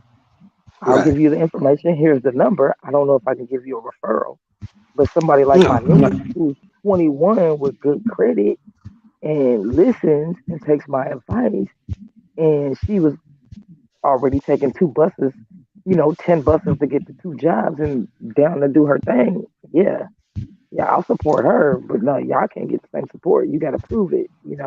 See, that's what I do. I give them a task. I say, you want a job? Okay, this is what you need to do. You need to go hustle up $200 and go buy you some tools. Well, why do I need Well, tools? brother, Okay, you well know what check I this really out. do? You know what I really do, brother? before Corona, the libraries and shit have all these STEM programs, and the libraries, they have a schedule, y'all. This is for everybody listening and everybody on the panel. If you go to your local library and you grab the schedule, the little calendar that they got, they have all kind of workshops for your kids and for grown folks. And I speak at those workshops, whether it's a toddler book reading thing, I'm there to talk to the parents and to the kids. I talk to the middle school kids, the high school kids. I go back to my old schools. Like I said, I travel for work, so I find the impoverished neighborhoods, and I tell these kids about how I found all the loopholes. With no high school, no diploma, no GED. I got my GED later, and I'm going back to college now. But this is 15 years later. I was able to do this. Now go ahead and get your diploma in this and this. Go ahead and get your diploma. And if you don't want to go to college, grab a trade, because it changed my life. It changed my life. Grab a trade. And if you're not good with your hands and you don't want to wrap cars, I want you to know that Google, and the same way my company looks for people because they don't have enough people to bring in, the same way they made you a foreman, the same, helped you. And like, they have all these little classes where you can go for 4 months and they'll train you and bring you in, because they can't get enough people. Because nobody. But you got to put the work in, though. But you got to be willing to put the work in. Yeah. But they have this shortcut. Like I owed $25,000 when I was done with school. And then when I went to work, they were pulling people out of McDonald's and other places and training them and paying them. All these Fortune 500 companies do that. Whether it's Google or Twitter, whether you're a computer geek, whether you're good with your hands, whether you're good with paint, I don't know, some random shit, y'all. Just think of it. Any big corporation, Starbucks, any of them, they're trying to build future CEOs, because it ain't just black, it's everybody. There's not enough, nobody's really interested in the schooling. So they have these little things that'll groom you and bring you in as an apprentice to work your way up if you want to do it the hard way. If you're not a straight A student and don't want to study, you can come in this way. And you're going to have to work your way up. And this brother over there, man, you're going to have to work hard, But I got a nephew that's a straight A student, y'all. And I'm telling him to go to the Air Force. They love straight A students and they love smart people. And he decided to hang with the wrong people, He decided he don't want to do nothing with his life. He just want to fuck up. So everybody want to be a rapper or a basketball player. Yeah, he want to be a rapper. Yep. Yeah. He was with me, y'all. He was with me for like 6 months and was supposed to be doing this, doing that, and joining the apprentice program, and he left to go be a rapper, y'all. And now he fights hate. You know what I'm saying?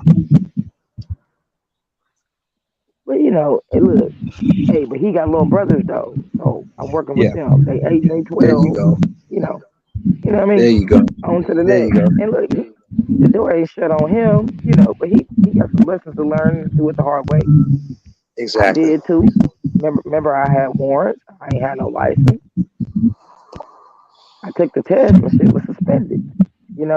Exactly. So I was a hard-headed little motherfucker like him, So life experience is the best teacher.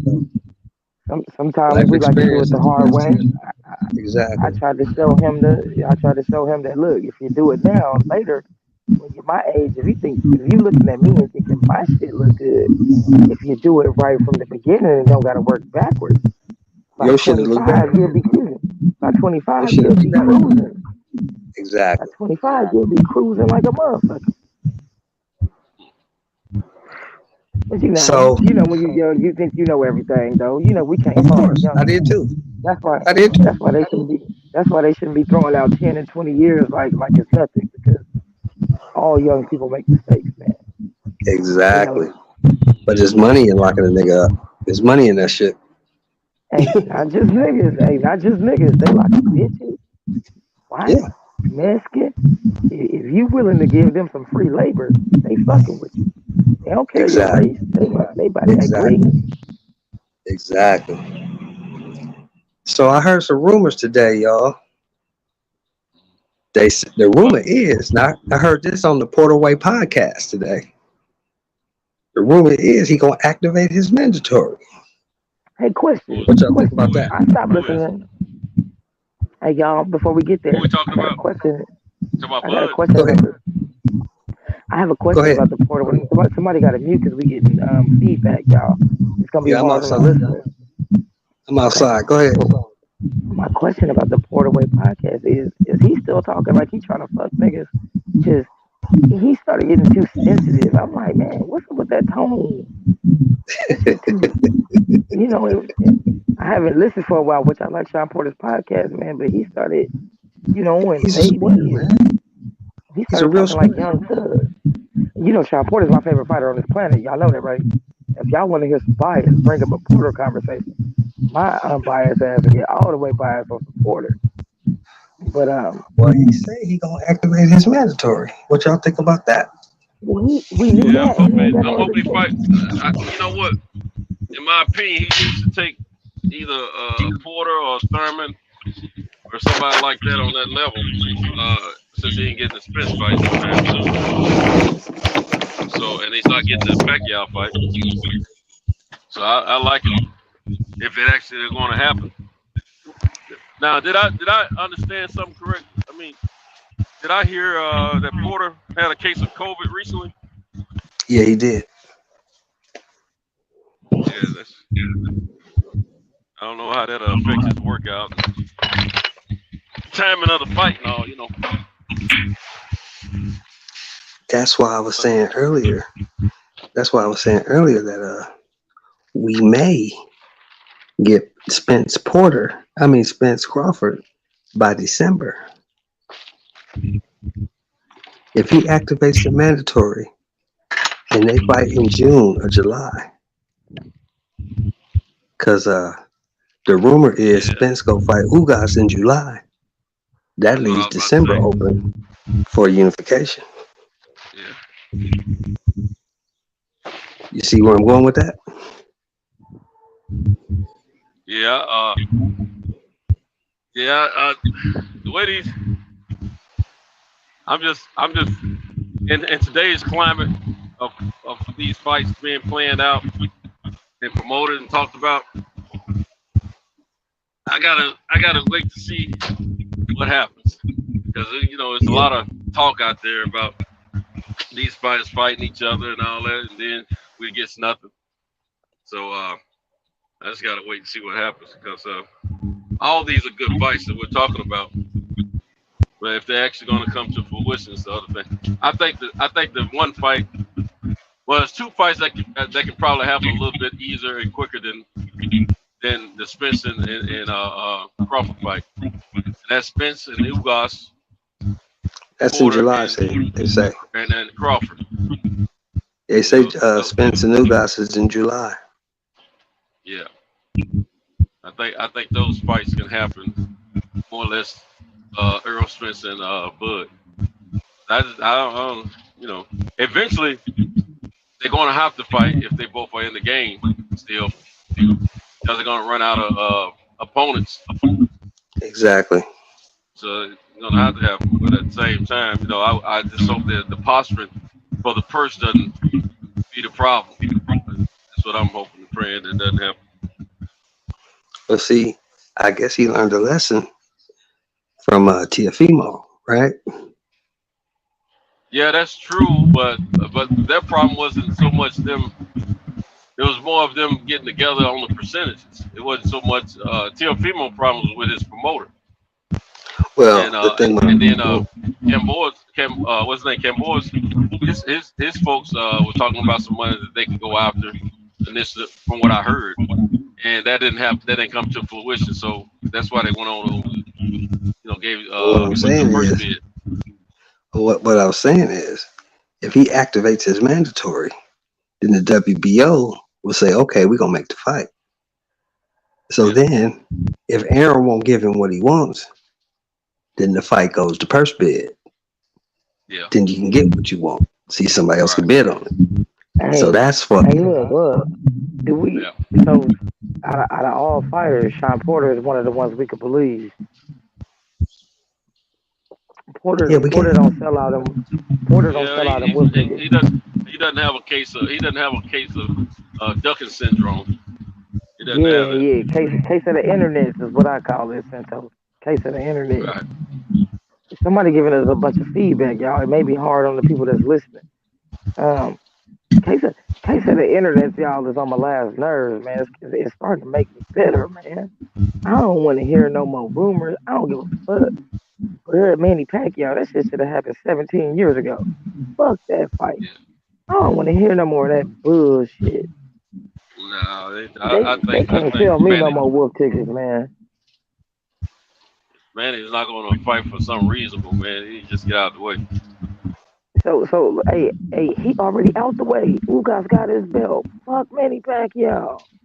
Manny Pacquiao wanted more than what Canelo's getting. He wanted $40 million. You don't think If he that deserved it? was in the truth, if that was in the truth to that discussion, I You don't don't know. think he You deserved can't it believe. more? You like what now? Man, nobody You don't believe think he that deserved it shit. more? Hey, so I don't. I think Bob Aaron was capping, man. I don't think he was telling the truth about that. man, they always do that. Hey, look, they've been last 20 years. They like Bud gonna fight Manny Pacquiao. Oh no, they do that shit for like 3 months, and then they be like, oh no, it's Kell Brook. We can't keep Yeah, falling for the okie doke. You know what I'm saying? We can't keep falling for the okie doke, yo. Right. We exactly. gotta be smarter than that. Just like with this uh Fury AJ shit. They've been making that fight for 2 years now, huh? Which fight is that? The Fury AJ. Fury AJ been about to fight. Yeah. They've been about to fight for 2 motherfucking years. You know what I'm saying? Errol Spence, motherfucking Terrence Crawford. They still in negotiation. Or kinda. I don't know what they doing. Fuck all that. Well, I will give it to the dude, even though, I like him as a fighter. I don't think he's special, but he's doing what he said he's gonna do. He's getting all the straps on his side, and then he gonna go get the other one. That's what he said he's gonna do. That's what he's doing. Yeah, man. After it's all fried, God laid to the side. You know what I'm saying? That shit Right. dried up, man. That shit dried up. Who cares at this point? Do whatever you want. Maybe I'll If they don't watch. fight, Maybe I won't. if they don't fight by the end of this year, I'm not gonna give a fuck about it either. Nigga, I've been stopped giving a fuck about it. I've been stopped giving a fuck about all these wolf tickets. These niggas selling. Hey, these niggas, it's gaslighting. You know how your bitch be cheating, and then she start an argument with you just so she could leave. Yeah. Yeah, man. I'm over it.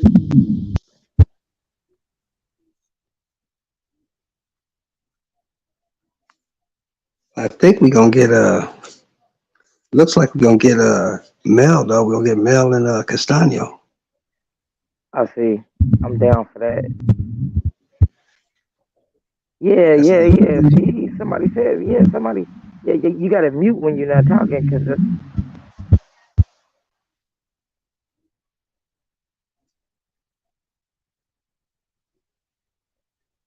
Yeah, I'm in the back of my truck. I'm on mute right now. I didn't want to mess y'all ears up with this clanging and banging.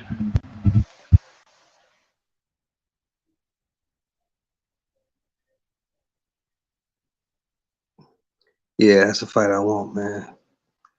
That's the fight I want right there. I want that Mel and Castano.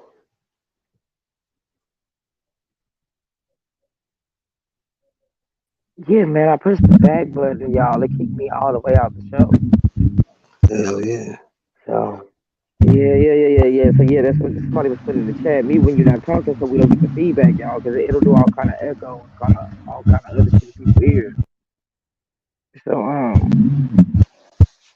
yeah, I'm tired of the fantasy fights. I just want to see the fights that's about to happen. Exactly. Lipinhead and what's his name? Boots. All right, that's Who you got in that fight? Who you got in that fight? Man, I guess Boots. But are they? My real question is when Boots and Ortiz take over, when the other welterweights bounce, is they gonna pull the lightweight division on us? Hey, y'all mute when you're not talking, so we don't get feedback. Cause y'all giving the listeners an echo. Are we gonna get Is it gonna turn into the same thing? Are we gonna get more of what we got? I mean, so what? Them dudes gonna we supposed to get all excited about them dudes, and then when they get up there, they gonna act like Spencer Crawford, and we never see it. It's Ortiz versus Boots gonna be another Spence Crawford. I mean, look at the lightweight division. Them dudes is fighting hella nobodies. That's all I got, y'all. I'm about to mute. Well, the thing is, right? They gonna keep Boots and Virgil away from each other until they build it up. I don't think we'll see them two fight until they get to 54, because they both gonna get there. Hey, the same way they kept Spencer Crawford away from each other, right? That's why I don't know why everybody keep blaming the fighters. I keep telling everybody it's a monopoly. Mm-hmm.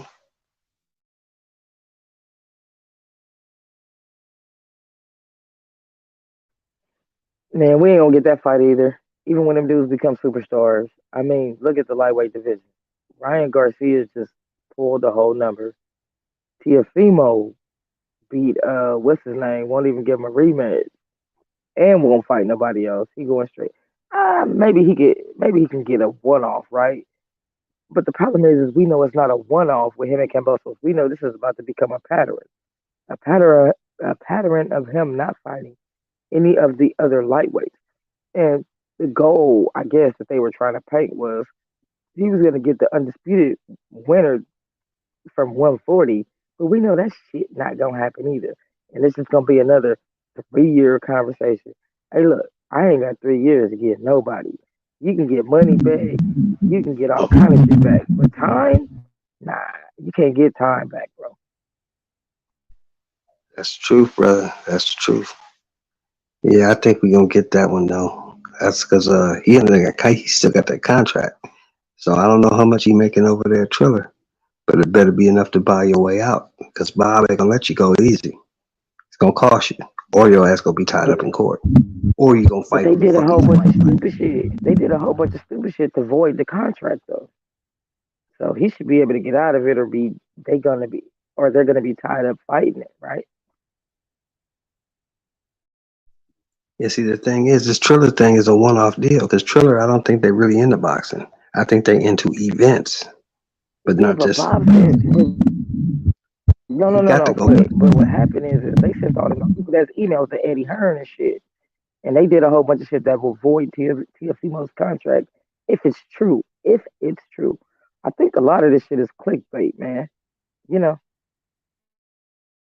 But you see what Bob did to Mikey, so. Don't think he won't do it. But Bob didn't. But they didn't send emails to a different promoter like "Don't bid on the fight." They didn't do a bunch of shit to contradict themselves and fuck up the contract.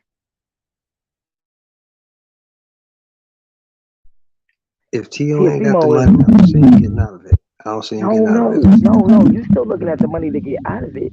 But what I'm telling you is what's his name? Ty DeBuff sent Eddie Hearn emails and shit that that voids the contract. You can't do that. They did a whole bunch of shit that you can't do legally that'll get you out of a contract. I mean, if what Eddie Hearn says about Ty DeBuff is really true, Teofimo ain't got to pay a dime to get out that contract. They just voided it.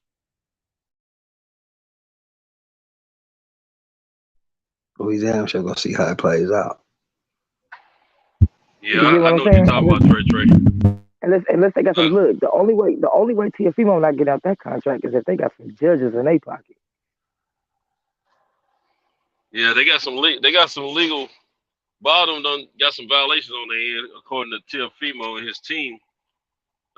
With email Tyler DeBuff emailing other organizations telling them not to bid on the fight. That's basically saying that you're trying to sabotage the market value of your fighter. So yeah. You can't do that. Yeah, you can't do that. You can't do that. So that be if it don't cost him a lot of money, it'd be because of the legal aspect of it. The legal violation. Well, if that really happens, Santos, if that really happened, he don't need no money. Right. Other than lawyer fees, he don't need no money. You know what I'm saying? Because if you, if me and you got a contract and you telling people to block me, you can't do that.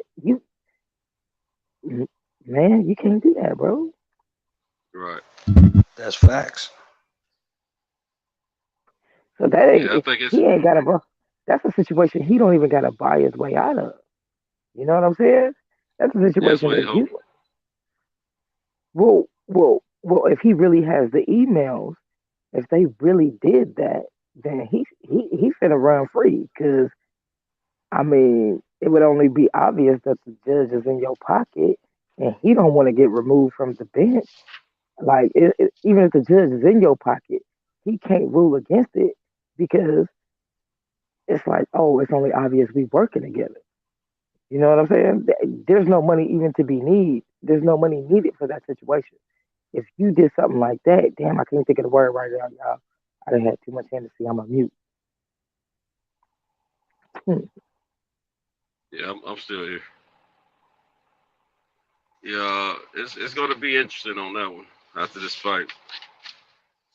Yeah, Yeah, see yeah. If they it, really it, did that, if they really said Eddie Hearn them emails like, "Hey, don't bid on the fight. We had a back deal. We had a backyard deal, and don't do this and don't do that." You technically incriminating yourself. That's like snitching on yourself, I and you put well, it in writing. I think You this didn't do a actually phone. happened. If it wasn't an email, it was verbal because I know Eddie Hearns said something about it too, but I can't remember if he said it was an email or if they just asked him, you know, Yeah, they said it verbally. was emails, but look, even if you called Yeah, and I recorded the call, right? Because we're lawyers, right. so when we talking business, shit is recorded. So if you want a recorded line, I mean, unless you 45, that's the only motherfucker who get away with doing shit on the recorded line, right? So if you want a recorded line, if you have some kind of documentation, This thing called the internet and YouTube. Hey, once that stuff put out there, it's out there. And Eddie Hearns on record saying that Bob contacted him, his team contacted him, asked him not to bid on the fight. Because it was like, too, you treat your fighters right, you won't have to worry about fight going to first bid and all that type of thing. He only wanted to pay the guy X amount of dollars for the fight, and he said no one was worth more. I mean, I'm not gonna not bid on the fight when just because he don't want to pay his fighters correctly. So that's a recorded deal there, testimony right there. So they Teofimo, him and his team, they probably got bobbed him by the balls right now. They definitely got some. I would hope so. Something to contest. I would hope so. Yeah, that was pretty shady right there. And then you got. I'm gonna tell you what else is on record. Bob talking down about Terrence Crawford. As not being a money fighter. He didn't say those particular words, but he basically was alluding to that.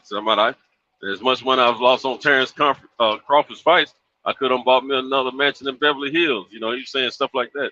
So, that stuff can be used against him for patterns and credibility in court. Exactly. And whose fault is that? His own. It's his own fault. And I kind of want to see Teofimo get away from Bob because of the way he tried to do him on this purse bid. That fight never should have went the purse bid. Now I'm not gonna say it should have been $6 million, but at the same time, it shouldn't have went the purse bid. That should have been like it could have been man, I ain't a gonna $4 or say it $5 shouldn't have million been $6 fight. million. I'm not gonna say it's not gonna be $6 million because whoever wants to bid on it and give you what they want to pay for it, then Yeah, I know so that, be but I'm it. just saying if it hadn't went the purse bid, it wouldn't have had to be a $6 million fight. But what happened? See what bothered them hanging on. They talking about Teofimo and Kambosos, their teams colluding and talking to before they talked to Trick because somebody in was it somewhere in Saudi Arabia or something like that. They one of those Middle Eastern organizations supposed to been offering them some money for the fight, and that was supposed to be Cambosis telling Lopez is this, and they supposed to been waiting to hear from them to see what they could do, and apparently because they were talking about 10 million, remember, but the 10 million didn't come to fruition. So then they try to get more money out of. Of course, they said something to Eddie Hearns about a big fight with with Haynes, but Haney, but they were trying to get X amount of dollars out of Bob, and Bob wasn't going. So Hey, y'all want to Bob hear the granted them an funniest opportunity shit? to Y'all want to hear the go. funniest shit in the world?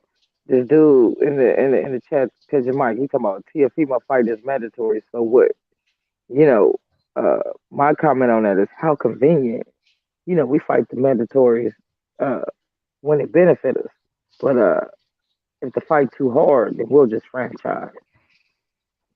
And to be honest, if mandatories, I agree with fighting the mandatories, but everybody ain't fighting their mandatories. No. How do new guys come up and get a chance if they don't have to fight mandatories? You know, certain people have to fight mandatories, certain people don't, or certain people fight mandatories when it benefits them. But you know, if the fight is a little too hard, why fight them? So and so them will make a new belt, whether it's WBA, whether it's WBC, shit, and don't think the other motherfucking belt dudes ain't gonna follow suit. I'm just saying, you know, how convenient, how convenient, how convenient. I'm Yeah, gonna it be honest does. with y'all. I'm getting tired of this bullshit.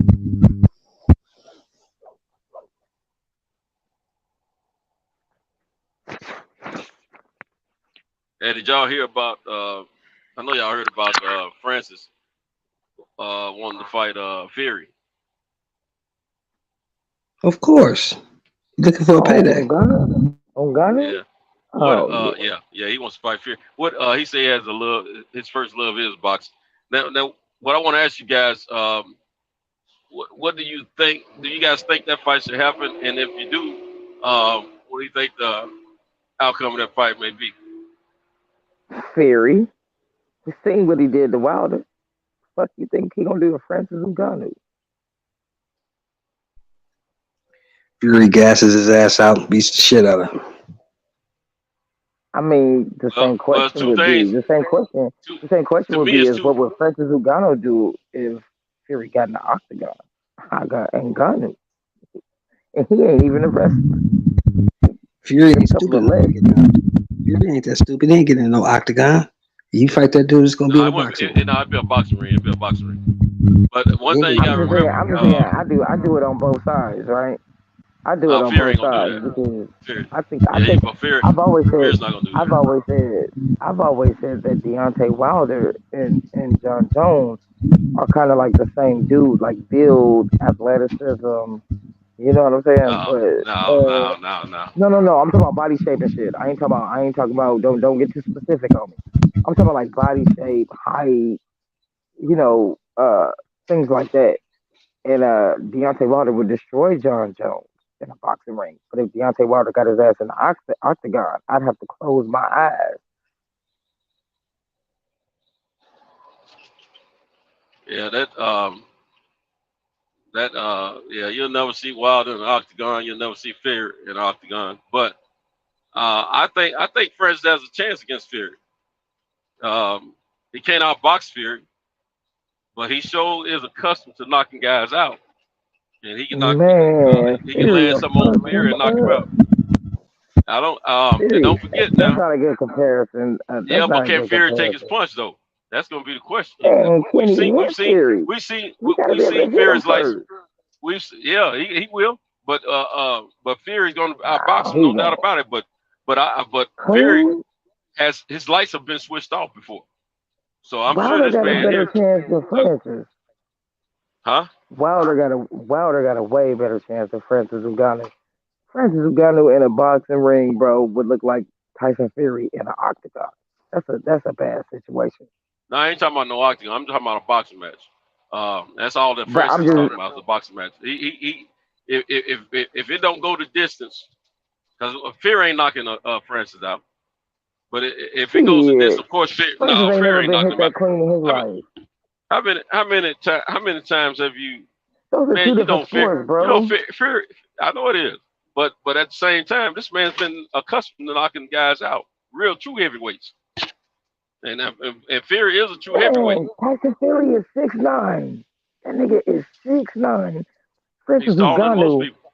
Francis He was Ngannou. tall. Listen. Hold on, bro. I gotta stop you. Francis Ngannou is only fought dudes in the octagon. Them dudes are not hitting clean punches like Tyson Fury.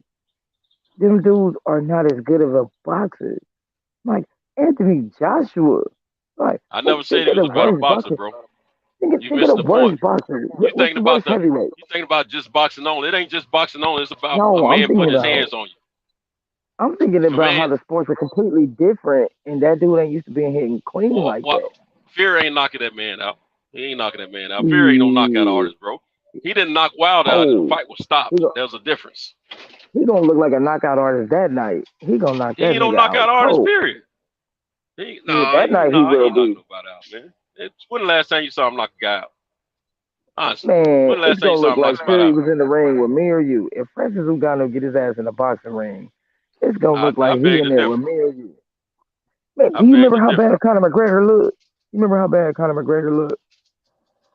That was look who he fought though. He fought a guy that Conor wasn't no knockout artist either.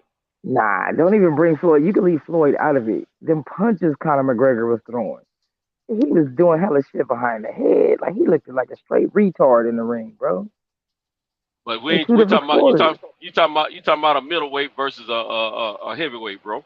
We talking about heavyweight punches right now, and you got to understand, Conor was not a knockout artist.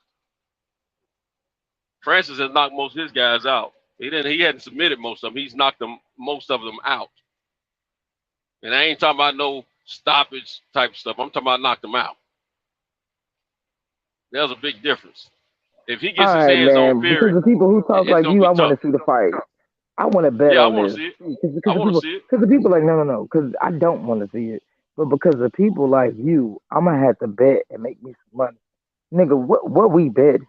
Because Tyson Fury is finna look like Mike Tyson the day he fight Ngannou. Okay? Nah. Nigga, you I'll be willing to put some money on that Tyson wouldn't even take the fight. Tyson wouldn't even take that fight. Yeah, cool. Because he know how heavy-handed this guy is. And he ain't gonna be able to get away from him all night. Scared. Oh, you saying Tyson Fury wouldn't fuck that nigga up in a boxing ring? Oh, you tripping? It ain't going 12 rounds. Tyson Hell can no, only it's beat that not. guy at It's the gonna distance. go like He can only beat him at the 2. distance. But it ain't going 12 rounds because Tyson ain't gonna be able to take all them punches from that cat. Tyson Fury gonna fuck that dude up. You tripping? See what you gotta remember. Baseball versus football, bro. Fury can wrestle Wilder down because Wilder's so much thinner than Fury. And Doggo got weight on him. And Doggo about 250, man. Cinto. He can handle that body weight. Cinto. Fury don't even gotta do that with Ngannou. He don't gotta do all that with Ngannou. He gonna have to do something because he ain't get ready to run in on that Doggo like he did Tyson. He ain't get ready to run in on him like that. I bet you would.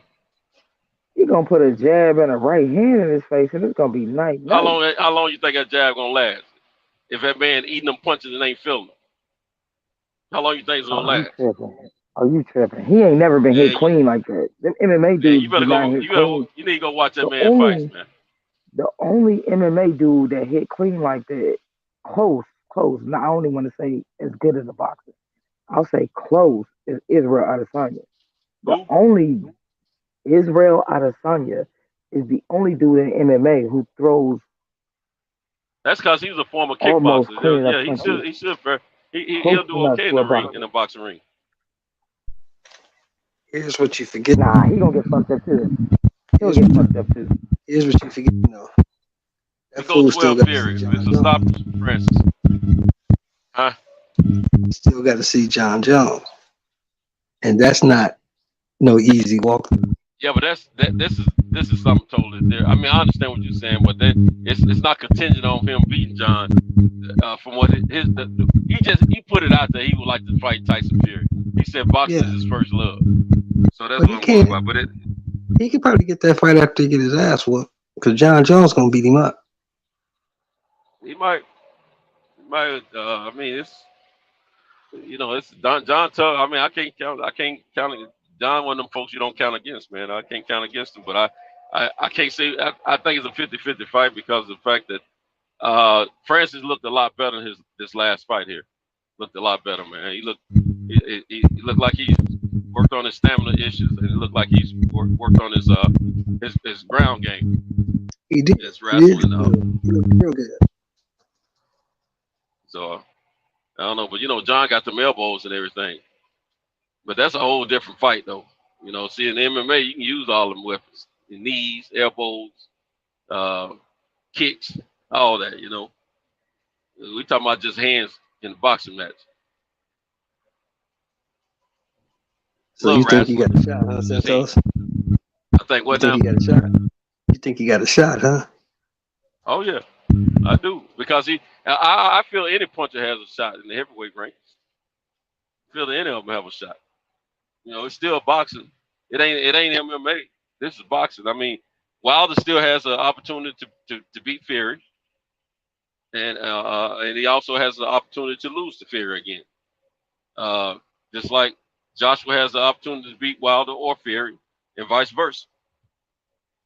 But if it's going to be a knockout, I put my money on Wilder or Joshua, because I know those guys are more capable of knocking a guy out a little bit more with ease than Fury. And when it come down to adding my man Francis in the equation, I'm gonna have the same thought process, because if it goes 12 rounds, no, he's gonna Francis can't possibly win that against Fury.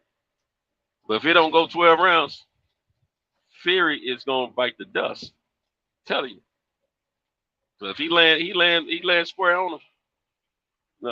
We don't know. Right now, we don't know who hits harder, Francis or Wilder. We don't know that, because it's two different sports. But I know Francis knocked quite a few guys out. Yes, he has. And on that note, the wifey is calling. She said, "Shut the fuck up." All right, So, brother. Hey, It's man, been real. I love talking boxing with y'all, man. Yeah, we got to do this some more, man. I appreciate you guys, Yes, man. sir. Hey, man, look here. We gonna have to go live Saturday, man. Big fights on Saturday. Whole day of fights. Whole day of fights, man. So I'll get with y'all brothers soon, man. Maybe tomorrow. Y'all stay safe, man, and we'll chop it up on the next opponent time. Yes, sir. All right, Trey. It look like Cam ready to shut it down anyway. Yeah. I'll see you tomorrow, man. Take care of yourself. All right, bro. You too.